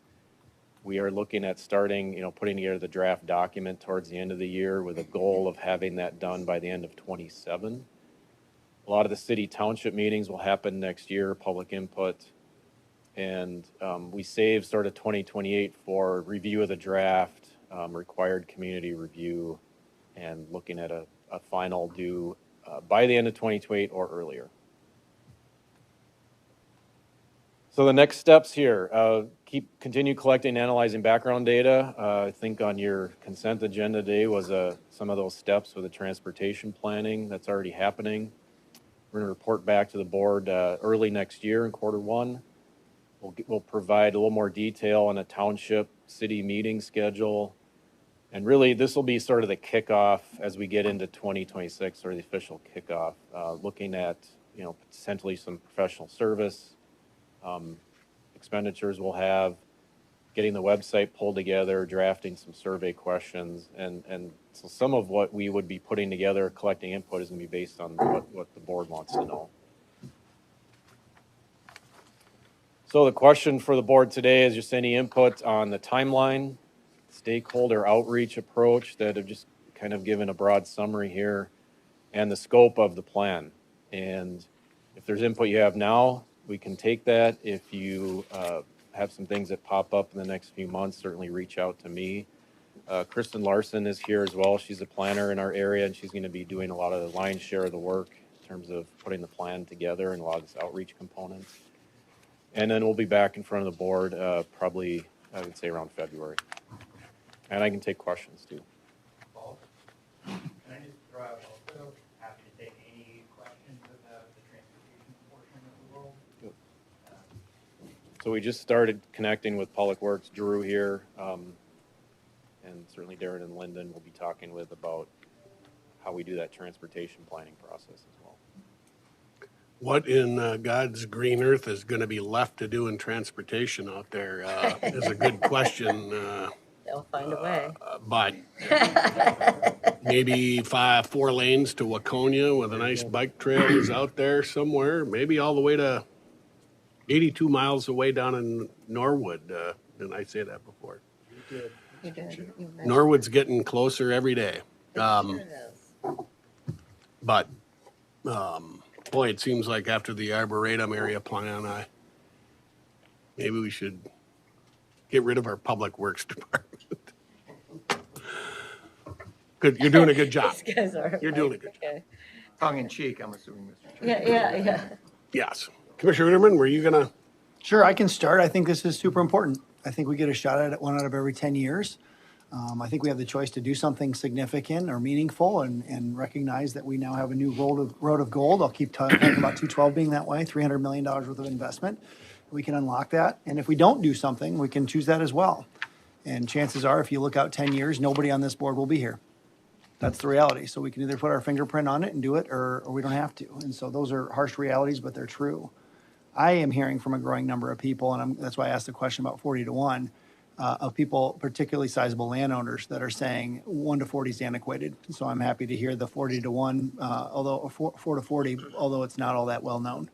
I know people on specific land ownerships, and then most of the growth that's happening on 212, because that investment is still stuck in a 1 to 40. And so I think that will be a significant conversation. I know through legislative priorities and other things, we've talked about at least 7 areas across our county that are experiencing water and sewer challenges. So I know we'll address that, particularly with the Met Council and what they have to say. Some of them are more near than others, but I can point to Cologne. They've been on the list for a while to get funding from the state. They haven't gotten it yet, but they're coming through. I know that Commissioner Grunhagen, or Senator Grunhagen, had mentioned 2 areas in the western side of the county. And I know we're experiencing challenges with finite amount of stuff. Whether Blue Lake capacity is very near or going to be near, there will be capacity issues there too. And I know last time I had a chance to talk with Met Council, including Deb Barber, she said, yeah, it's real. We need to cite a place for additional capacity, whether that's on the county side, Carver County side, the Scott County side, et cetera. And so I look into that. I also think that it's within our purvey to qualify when the timing's right, Darren. This would kind of be maybe in your bailiwick and others, to treat 212 as a corridor of commerce. And I don't know if we're officially in that designation or not, but I think we should have that conversation as that reaches completion. And then I'm hearing from more and more landowners, they're like, why am I restricted from how I can use my land? Particularly knowing that 212 was built, particularly knowing that was promised with economic development, and particularly knowing we're in the midst of a 2050 comp plan. And so I've held some back, but some of the conversations that I've initiated over the last 5 years have been in preparation for this moment. And then I guess the last thing I'd probably want to share, well, 2 things. One is, imagine a company the size of Amazon that comes in with a lot of money and they need to build somewhere in the metro and they choose to be here. If they want to go 4 miles down the road on a county road in a township, a $300,000 township budget's not going to stop them. They're going to do what they want to do. Contrary to that, if we spot zone down 212 in guided commercial and industrial and housing, et cetera, whether that's in partnership with orderly annex to the cities, if they wanted to orderly annex all the way down with townships or otherwise, it seems more prudent to plan that versus have a hodgepodge of things that could happen if we don't. And so most of this should be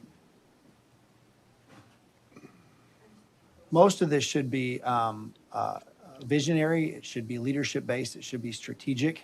Some of it should be defensive, but I hope that we lean in a strategic way to address some of those challenges that we can do in the next decade. Housing is a piece of the equation too, if we're going to attract a healthy business and commercial industrial business mix.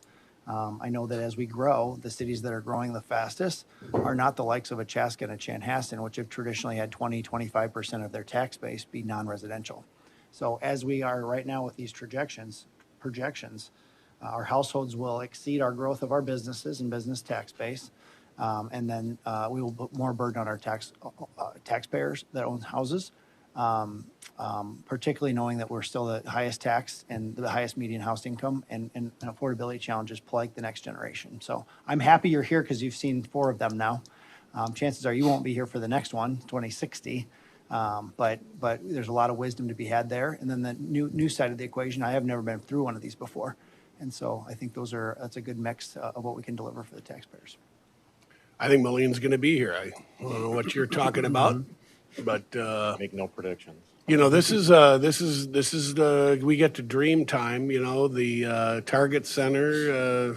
Boy, I mean, it's 5 years old down in Minneapolis, and so you got to get a new Target Center, and I don't know how that's going to work down in Minneapolis. Maybe we want to go after Target Center out here. We got some space and probably cheaper than whatever they're going to do downtown. But this is the time to think about it, and this isn't my first comp plan. I mentioned I was elected in 1988. That would have been the start of Chanhassen's part of their comp plan. Look at how beautiful that turned out and still happening. So what, 88, 98, 08, 8, this is my 5th at least. So, and I think we're doing pretty good. So, Commissioner Fahey. Yeah, this will be my 4th that I've been involved in, and it's definitely in an exciting process. Had the opportunity with Jason and Kristen, we went out to San Francisco Township Advisory Committee last week, and I was Thursday night and sat down with them, and they just wanted to talk to us. And Kristen and Jason came very well prepared with the current plan, because I think it's very important to people understand what they have currently versus starting off with something that, what is an amenity lot? What is a wooded lot? Well, look in your current plan, and they're all defined in there, and that helps people in general understand that. And how did it come to be in, for example, if you want to pull up that township map. For example, San Francisco Township, a lot of people had no idea what a conservation incentive was. And it was just great to have staff there and to educate those people, and they listened. And they said, well, how can we get involved, John? Well, the 2050 comp plan is starting, and there's going to be meetings in your township next year. And if you, as a township citizen, want to make some changes, well, then get your voice heard. And so the opportunity is there for people to really reach out. And then the planning by the cities. That's very important, and I agree with you, Chair Workman, on what Chanhassen and Chaska have done with their development, and the industrial development that has taken place has just been tremendous. And look at Fleet Farm.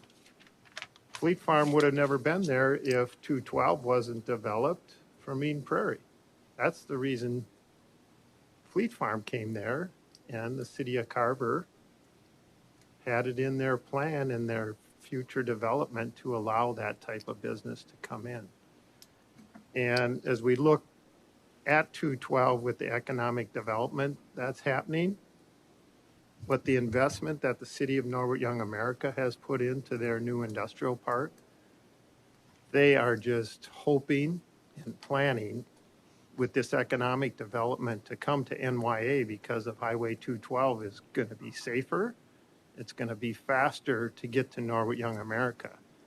Does the city of Norwood Young America want that business to stop in Benton Township or Dahlgren Township, somewhere along Highway 212? Absolutely not. The city of Norwood Young America has the infrastructure, and they've invested in that infrastructure, and they want those businesses to come that way. And the 1 per 40 in my district, I constantly hear, John, keep it at 1 per 40. What the Carver County farmland is producing, the yields continually to go up. And constantly, we're going to need food to feed people.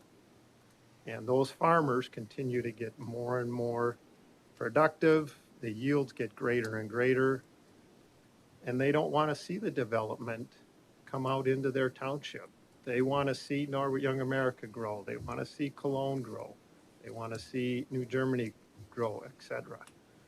And so as we gather all this feedback and being through this process all these times, it's fun for me. And I love to go to these township meetings, and I love to hear people and get their opinions. For example, there's golf or townships that don't allow golf courses. Well, why don't we put a golf course in every township? Well, they don't want it because they think that's a waste of land. And so those are just some scenarios. And yeah, I'm on board, Paul, with the timeline, and definitely here to help. And we'll continue to give the input back to you and the staff, and also the board on what I hear, what's happening in the townships and the smaller cities that I represent. Okay. Anybody else?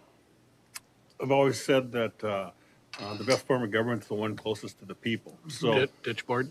ditch board is very important. Township boards and city councils are also very important. And they're better able to plan. It's 1 per 40 is not antiquated. You look, and the townships can change that if they want, but 4 townships are represented by the 1 per 40. And I'm also not interested in somehow overlapping the cities. I look at 212 along Carver, Cologne, and Norwood Young America, as just stated. And they have the infrastructure to do it. And we've always, the 1 per 40 forces the cities to expand outward and keeps country. And if the township wants to change that, they can. You could look at the other townships that have high amenity, wooded lots, or conservation incentive. But again, the best form of government is the one closest to the people. Thank you, Mr. Chair. And looking forward to the timeline. The timeline looks awesome. Commissioner Anderson? Well, this is my first comp plan, and I'm very much looking forward to it. And I'm inspired by my fellow commissioner comments. I think this is what's most important to me is really getting that input from the people who are closest to it. And I 100% agree. This is what this country is founded on, a representative government. And the people who are closest to that should be represented and heard. So looking forward to participating, and thanks for your leadership. Thank you. Thank you, Paul. I think. We good? All right. You're welcome. Thank you. All right. We'll be back. All righty. And Paul, I did kind of do a quick scan of that regional climate statute. I didn't really grasp what they're trying to get at there, but if we can maybe get a little more detail on that. Surely. Yeah, Mr. Chair, Commissioners, my hope is that when we come back, targeting around February, we'll have a little more detail on maybe what that means. Again, a lot of what they're saying is we just have to recognize that it's there, the state is mandating this, and that we need to do this inventory and document ways we're addressing it. I do believe about 90% of it we're already doing, but that's what we need to pay a little more attention to here. Well, I know the state has greenhouse gas laws. We were on a Teams meeting with one of our legislators a couple of weeks ago and who supported that legislation, and I continue to bring up the expansion of and improvement of a crosstown highway between Eden Prairie and Edina, and none of that is possible with those greenhouse gas laws in effect. So how does that affect going the other way? So we'll be watching. One thing we can take another piece of credit for is that we're doing this transit study. That if we're going to do some implementation of transit, we can definitely take credit for that. Thank you. Okay, Historical Society, Andrew Peterson. Isn't it Give to the Max Day this week? Thursday. How much you giving there, Tom? What do you need? Yeah? All right. So I'm actually glad I came in on time, and I thought I was told by Nick, bring my computer along and I could work over here, except you put a door in there and I don't have access to that door over there. So, but you know, being here and listening to everybody, I think has been very good for me.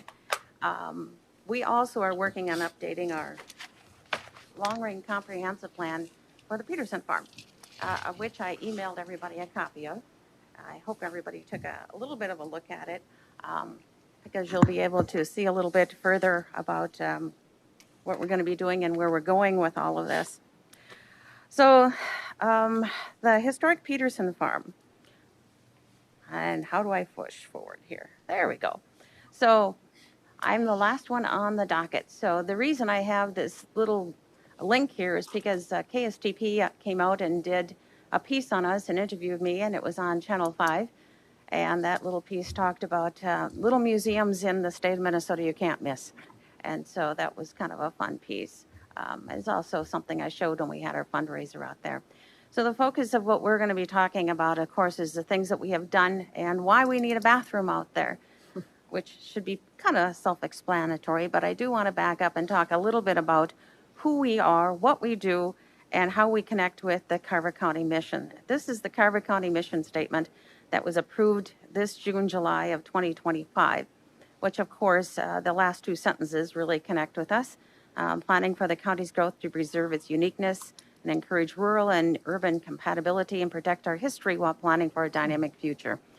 That's us. We are the county's designated archival repository and archaeological repository both, which means we have those documents that are very important that may have been thrown out at one time. An example of that is we saved, actually one of our volunteers showed up probably about 10 years ago at the back of his truck full of documents that were being thrown out from one of the townships. We went through all of them, saved the ones we thought we should save, and it's a good thing that we did, because one of those documents showed that the county had taken care of what is now County Road 11 north of Victoria, and we could prove that it was taken care of 80 years ago, which saved the county a heck of a lot of money. The attorney's office sent a gal over there. She was looking through things, and it's only because I remembered that book was there that we were able to prove it, and we had the information and the resources in order to make copies, digital copies of everything, which then we applied to the attorney's office, sent over there for their future use. And without that particular book, it would have been a whole different picture, and it would have cost you a heck of a lot more money. How much, Wendy? How much do you think? So that is one of the things that that's an archival repository. That is something we do not have inventoried yet, and it's something that I remembered that we had. And that is an important resource, but we are working toward inventorying those documents. We received a recent grant just about a month ago, and that is the first step in inventorying those documents. Those documents will be available in our Proficio website, which the county has access to, so you will be able to access all those documents in the future. How Yes, much sir. should that save the county, on estimate? That's $100,000? probably maybe a question for, 100,000? I think it's a bigger number than Okay, that. thank you. But I was never told the number, but you guys would have been working on that highway instead of the state. Thank you. Yep. So I'm also your 106 certified person, which means if there's a historic property in the road, such as the church in Victoria, I am the person to come and talk to because we can work through that, because I'm certified in that. These are just a couple of the things that we do, and we do work with the county on in many different things. Just this last week, the parks contacted us, and they were looking to do a wood carving for the park in Waconia, and they were looking for maps of the Lake Waconia Island and how it was designed, and of course, we have those. And these are all things, just small pieces, but they do add up, not to mention the school kids that we have and the people who visit us, which runs usually right in the neighborhood of about 10,000 people a year. So it adds up. So our mission statement is to collect, preserve, and interpret the history of Carver County. Basic statement, very basic. But I'm going to give a very basic history lesson about the historic Andrew Peterson farmstead. And this document, which everybody I emailed to about a month or so ago, and this is the comprehensive document we will be updating. So the long-range comprehensive plan was written by me with the help of an intern in 2017 and published in 2018. The first thing we did is develop a mission statement for the historic Andrew Peterson farmstead, which included the vision statement. The first sentence is our mission statement.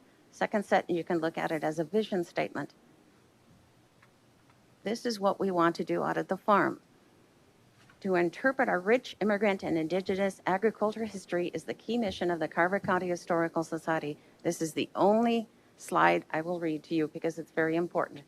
Through the Andrew Peterson Farm and the historically significant diaries, the CCHS encourages visitors of all ages to discover our diverse cultural heritage and understand how the past shapes the present, and here's the key words, and the future.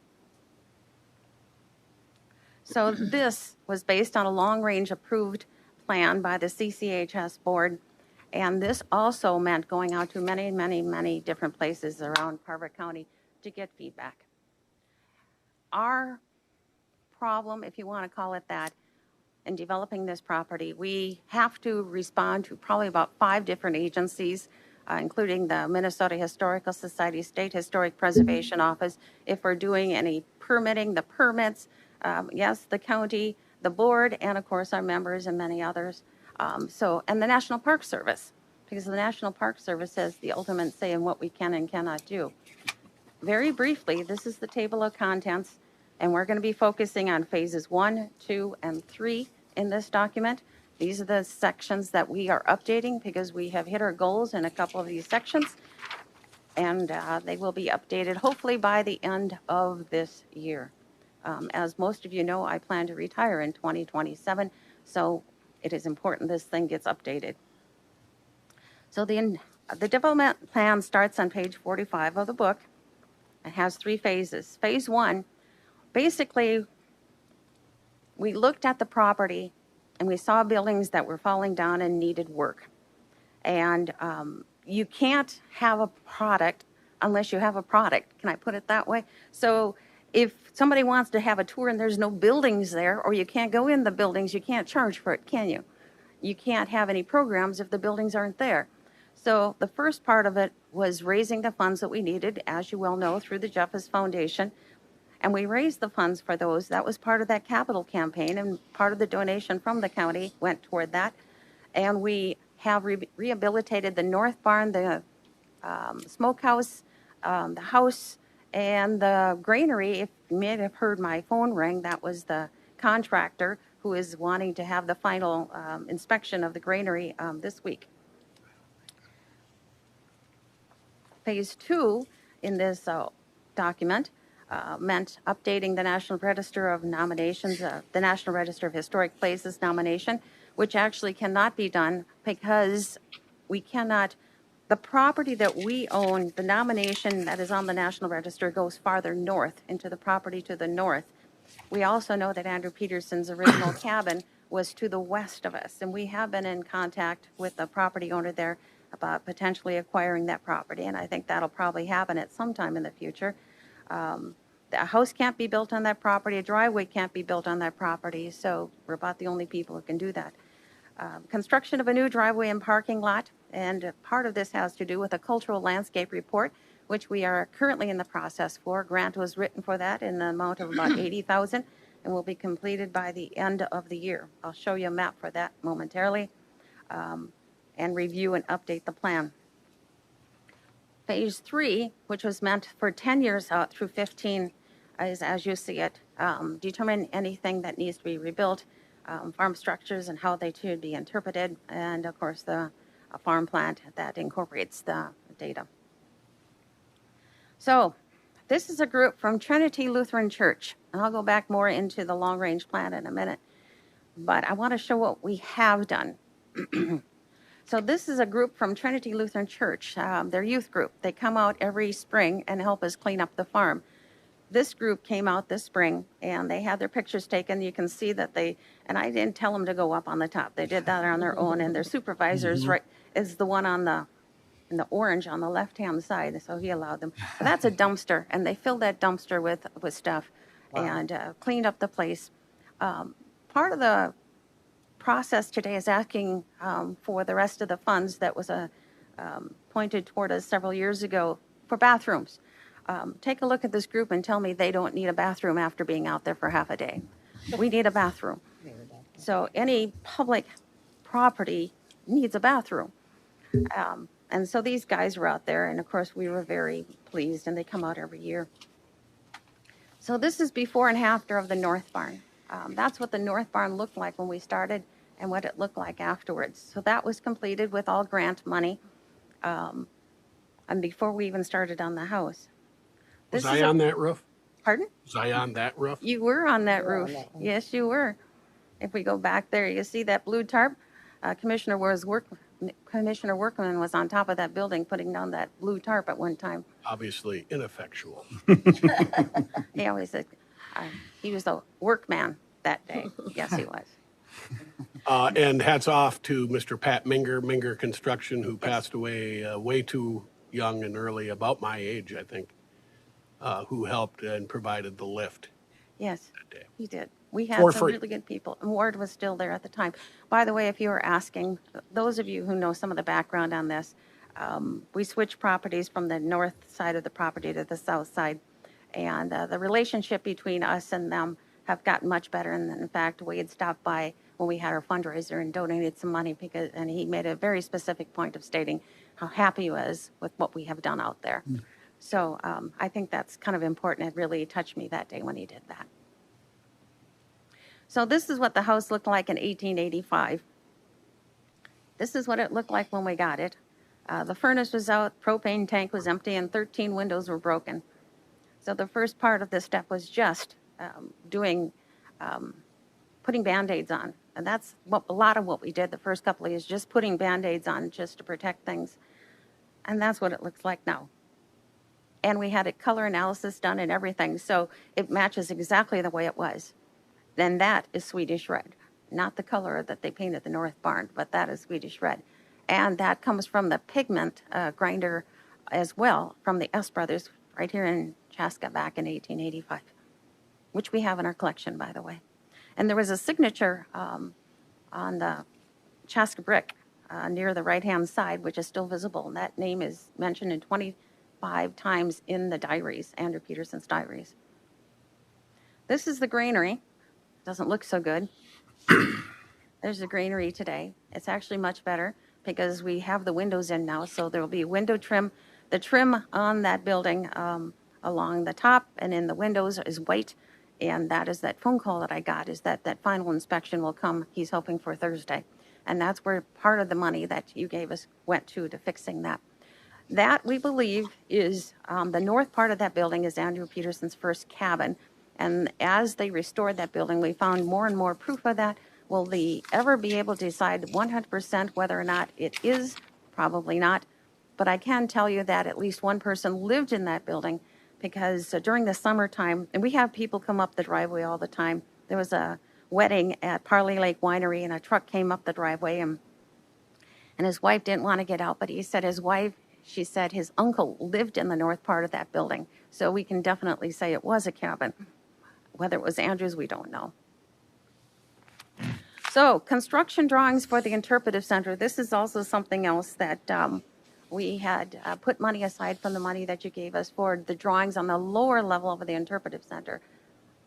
Right there are the bathrooms, the drawings. So if we look at the middle barn right now, you can walk through here and the door goes out toward the house over on this side. But we have an entrance onto the property that has been designed for right here. This is the east side of the property, which will be the main entrance. People come through here. Here's the reception area. Up here, we have exhibit, which is probably going to end up being more of a gift shop. Permanent dairy exhibit. Yes, a dairy exhibit because we're not far from the Grimm property. Grimm alfalfa. Our artifacts went to Germany last year because he's so important. And we want to keep a little bit of the gutter here so people understand what gutters are. That'll be lit up underneath. Classroom space. 2 classrooms, an office space. This is a kitchenette for staff. This is a lift that goes up to the upper level because we can't do ramps because it would take too much space, but not an elevator, but a lift, and then steps to the upper level. Upper level is where we can do all kinds of things from weddings to whatever we want, rental space, all of this. These things are needed, the bathrooms particularly, are needed for any type of a event, program, wedding, anything we do out there. So these things are needed. And I think, John, you mentioned infrastructure. That's infrastructure that is needed for the growth and to do programming. The more we do with this, the better. An interesting side note as we talk about long-range planning, I was at a development conference down in New Ulm and took a session from the Minnesota Department of Transportation. And they mentioned that they were looking for a wayside rest at some time in the future when 5 expands. And I volunteered, well, maybe we should talk about the farm because they do look for historic properties for some things as this. And we will be putting in a parking lot, so that could be a potential source of income in the future too. Questions about this drawing, anyone? Nope. Oh, wrong way. Landscape, cultural landscape. I had written a $80,000 grant for a cultural landscape report. That does not mean landscaping. It's landscape design. This is the design that they have come up. It's at the 75% approval rate. It has to go before the Minnesota Historical Society and the SHPO. Right now, it'll be either the December 2nd, 3rd, or the 4th. So you can see down in the corner here, the parking lot. Entry off of Parley Lake Road. That's why when Paul left, I said I need to talk to him. Entry off of Parley Lake Road, and from here, a walking path up here. Now, before anybody says anything about handicapped accessibility, it will be handicapped accessible, and the thought is starting out from the parking lot, walking through time from early indigenous time, early settlement before we even came here. And then by the time you get up to the barns, you'll be by 1885. So you can see how plants in the whole community, Carver County, state of Minnesota even, developed during that time period. And we have been working with 2 indigenous Native American consultants in this discussion. Up on the upper corner over here, this is a walking path area that we'll be talking about Native American plants and how they were used naturally.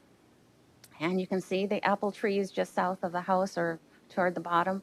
And I haven't seen the type of apples they've chosen yet. That's yet to be determined, but plots and other things.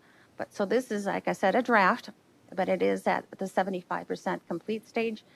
Space up here is where we would bring our baseball games that we have in August. And those, the baseball games, vintage baseball games have been growing every year. This year we added a food truck.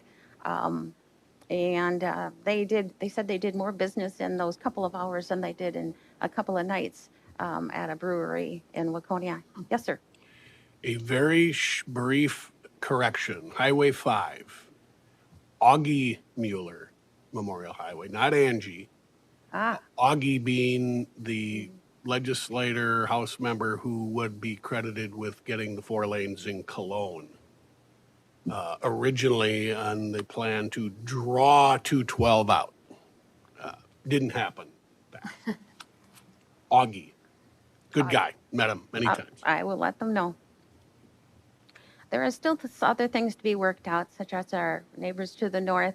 It is currently a shared driveway, and we're trying to figure out a way of making it still work for them. But like I said, the conversations with them have been going quite well, and I'm sure we'll figure something out. But Augie Mueller, I got it. And the apple trees will be a little bit farther south because they put them a little bit too close to the house because there is a septic system there. And that septic system just south of the house is a very large mound system, and we can reuse it for the bathrooms in the barns. So we don't have to put in another one. So there will be a bit of a lift station just outside of the barn, but you will not be able to see it.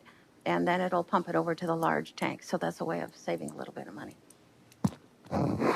Now, back to the keep going the right. Okay, any questions on that? We can come back to the bathrooms. One thing to point out with the bathrooms that they will be individual, if I can call them rooms, instead of men's room and a women's room. Because of the space, you will walk into a room that is individual, shut the door, top to bottom doors. And I've talked to a number of different people, and whether they felt they were comfortable with that. And other than one lady who said that she won't even go into a Target bathroom when there's other people in there, everybody felt they were. And when I was in South Carolina at Charleston, where they have the old train depot where people now take bus tours and whatnot, that's how they did it there. And it seems like that's the trend. And so that's the direction we're going on that. Any other questions on that? Marketing study. So you want to know where we're going and where we've been. So we did a marketing study when we put together the long-range plan. Now keep in mind, this is 10 years old. So even our costs have gone up substantially. Within this document, we show that our tours are $5, they're $10. Once we get an interpretive center and we actually are at full force, it'll be more like $20 per person because we'll actually be a real tour site. Right now, especially when we started out, when we really didn't have anything to show, but we do now, but back then it was $5. We talked about school tour groups, and we've let that slide a little bit to the side, and I'll show you why, because we've only recently started taking larger school groups. But again, part of the holdback in that is because of the bathrooms. But this is what we had done 10 years ago. This will also be updated for our new comp plan. But this is kind of what we looked at when we were looking at comparisons around the area. The closest area that has anything like this site would be the Kelly Farm, which is up by Elk River, run by the Minnesota Historical Society. And one of our school groups, we had two large school groups, and one of them told us they came to us instead of them because we were closer. And of course, the Kelly Farms prices are going up and they couldn't afford it anymore. So this is very much a local thing, but can definitely be outside of that. And we've always held that because we get money from the county, we try and keep prices down for school nonprofits, which includes homeschoolers as much as possible. If they are outside of the county, we charge more. This should give you some idea where we're going with visitation. So when we started out with visitation in 2021, the numbers were pretty small. And like I said, it was just tours. But since 2023, we've started adding the vintage baseball game. We've added the Kids Day on the farm. And recently, just this year, and it says to 2025, but we're not done with this year yet, but we had two large school groups, one group from Watertown of 100 and one group from Norwood Young America of 60. And both of those we put into 4 rotations, which is something that I did at the Kelly Farm for 10 years in rotational groups. And I added a couple of surveys that we've been doing with schools. What do you want to see? What would you like to see out at the farm? This is Bayview Elementary survey, what they would like to see. And we will be doing more of this with the schools, and it's very important we look at these things as we decide what we're doing out there and how to interpret the buildings. This is an evaluation. One of the 2 schools that came out and we did the evaluation. We always do that when we do with schools, and this is the evaluation that they gave us about our school program out there. And as you can see, they were very happy with what they saw, which is something that we will continue to do. And they realize that every year we'll be doing more. And will be accessing it. Leave it on there just a little bit, but it's real interesting. They'd like to see more about focus on immigration history, agriculture history, his life story. All of these things fit in with what is required for their schools. And then we have also a number of homeschoolers that come out there too.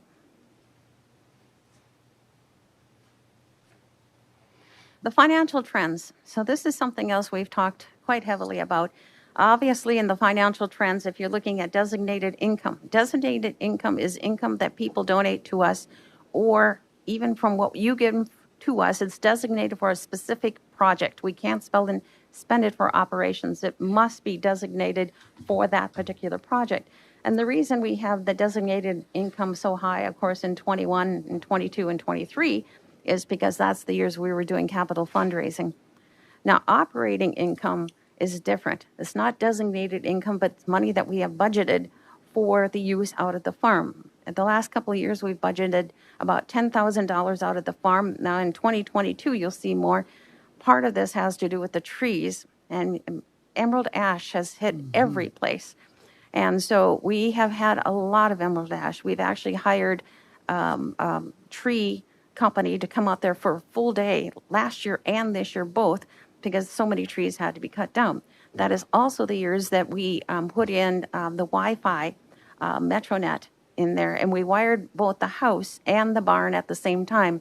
The interpretive center, when I say the barn, the future interpretive center, so it's already wired for when we do the development in that barn, we can just actually hook up. The house is already wired so that we can go out there and use that as a workstation on the upper level, which allows us to do tours on Tuesdays and Thursdays from 10 to 1. It's just a standard that what we do is we're out there in the summer, Tuesdays and Thursdays, 10 to 1. If somebody shows up, that's great. If they don't, we can work in the house. Not a problem. Any questions on this? And you can see that income and expenses are coming closer and closer together. The thing is that in a very short period of time, the income will exceed the expenses. There's no question in my mind on that. Okay, here's our important project. This is an extra slide I put in so you can see the bathrooms a little bit closer. A couple of the changes that, to keep the expenses down, they had put the toilets so that they hooked into the wall. We're going to do it to the floor. That'll save a large amount of money. And I really wanted a trough type sinks, but if we use individual sinks, it will also save us some money. So that is another thing that we'll be changing. And on the upper part where it says A11 area, that is also being plumbed for future bathroom expansion. So the toilets and such aren't being put in, but it is being plumbed for future expansion. Questions? You guys are real quiet. Wendy, some of us supposed to be at a lunch at 11:30. 10 minutes ago. So Okay, well, then we're down to the last pieces. So what we're looking at here is an anticipated start time of early 2026. And the best I can get from people is that I have 3 different bidders coming out, and we seem to be staying in that line between 140 and 150,000. And if you're asking where the other about 100,000 is coming from, we have been saving it. We've had donors that is designated it for the bathrooms, so it isn't specifically a specific designated account with Edward Jones is where the rest of the money is. So we have it. That's it. wow. Whoa. Questions? No questions. Just comment. Thank you for being here. Thank you for showing us the update. It's kind of inspiring. Good. To see. I did have one question. When you talk about the expenses and eventually that it will sustain itself, is that just for the farm or the entire historical society? Just for the farm. Just for the farm. Okay. To be quite honest, I can't ever see the historical society, the main building, being self-sustaining. It just doesn't bring in enough income. It just doesn't. The farm, on the other hand, because the expenses are so low. Yeah. Yeah. And the thing is, if we were to do 2 weddings there, now we cannot be a main wedding venue every weekend because being a nonprofit, it would endanger our nonprofit status. Right. But if we do a couple weddings out there and that money goes in, that would pay for the whole year worth of expenses right there. And then we could still continue, and our focus is, of course, is school programming. But you know, when we add those bathrooms in and then we get the other thing, we're going the right direction. I know everybody likes us to move faster, but there's only so much we can do. We simply cannot, we do not borrow money. We raise the money and then we use it. And we have never borrowed money, and I hope we never do. No, I appreciate that philosophy. Thank you for being here, Wendy. Well, and I know that the 500,000 is 500,000, right? Well, I'm Of the asking for ARP the last funds that we, 54,000. pardon me? It's just the last 54. Right, but Is that a request from us? To release it's it. money that's left from the 52 500. right Oh, there. I see. Yeah. And I know that it was controversial a little bit, a lot of money, but we really super advanced this, Fast this track, wonderful sure. property, and it'll be forever. And so thank you very much. And Balance is up there. Appreciate the numbers. okay, And I assure you, we do everything we can to stretch that money as much as possible. You I do. think everybody is aware well of that. aware. Appreciate that too. We're going to put you in charge of our health and wellness program. Okay, seeing no other questions, this meeting is adjourned. Thank you, Wendy. Thank you. Thank you, Wendy.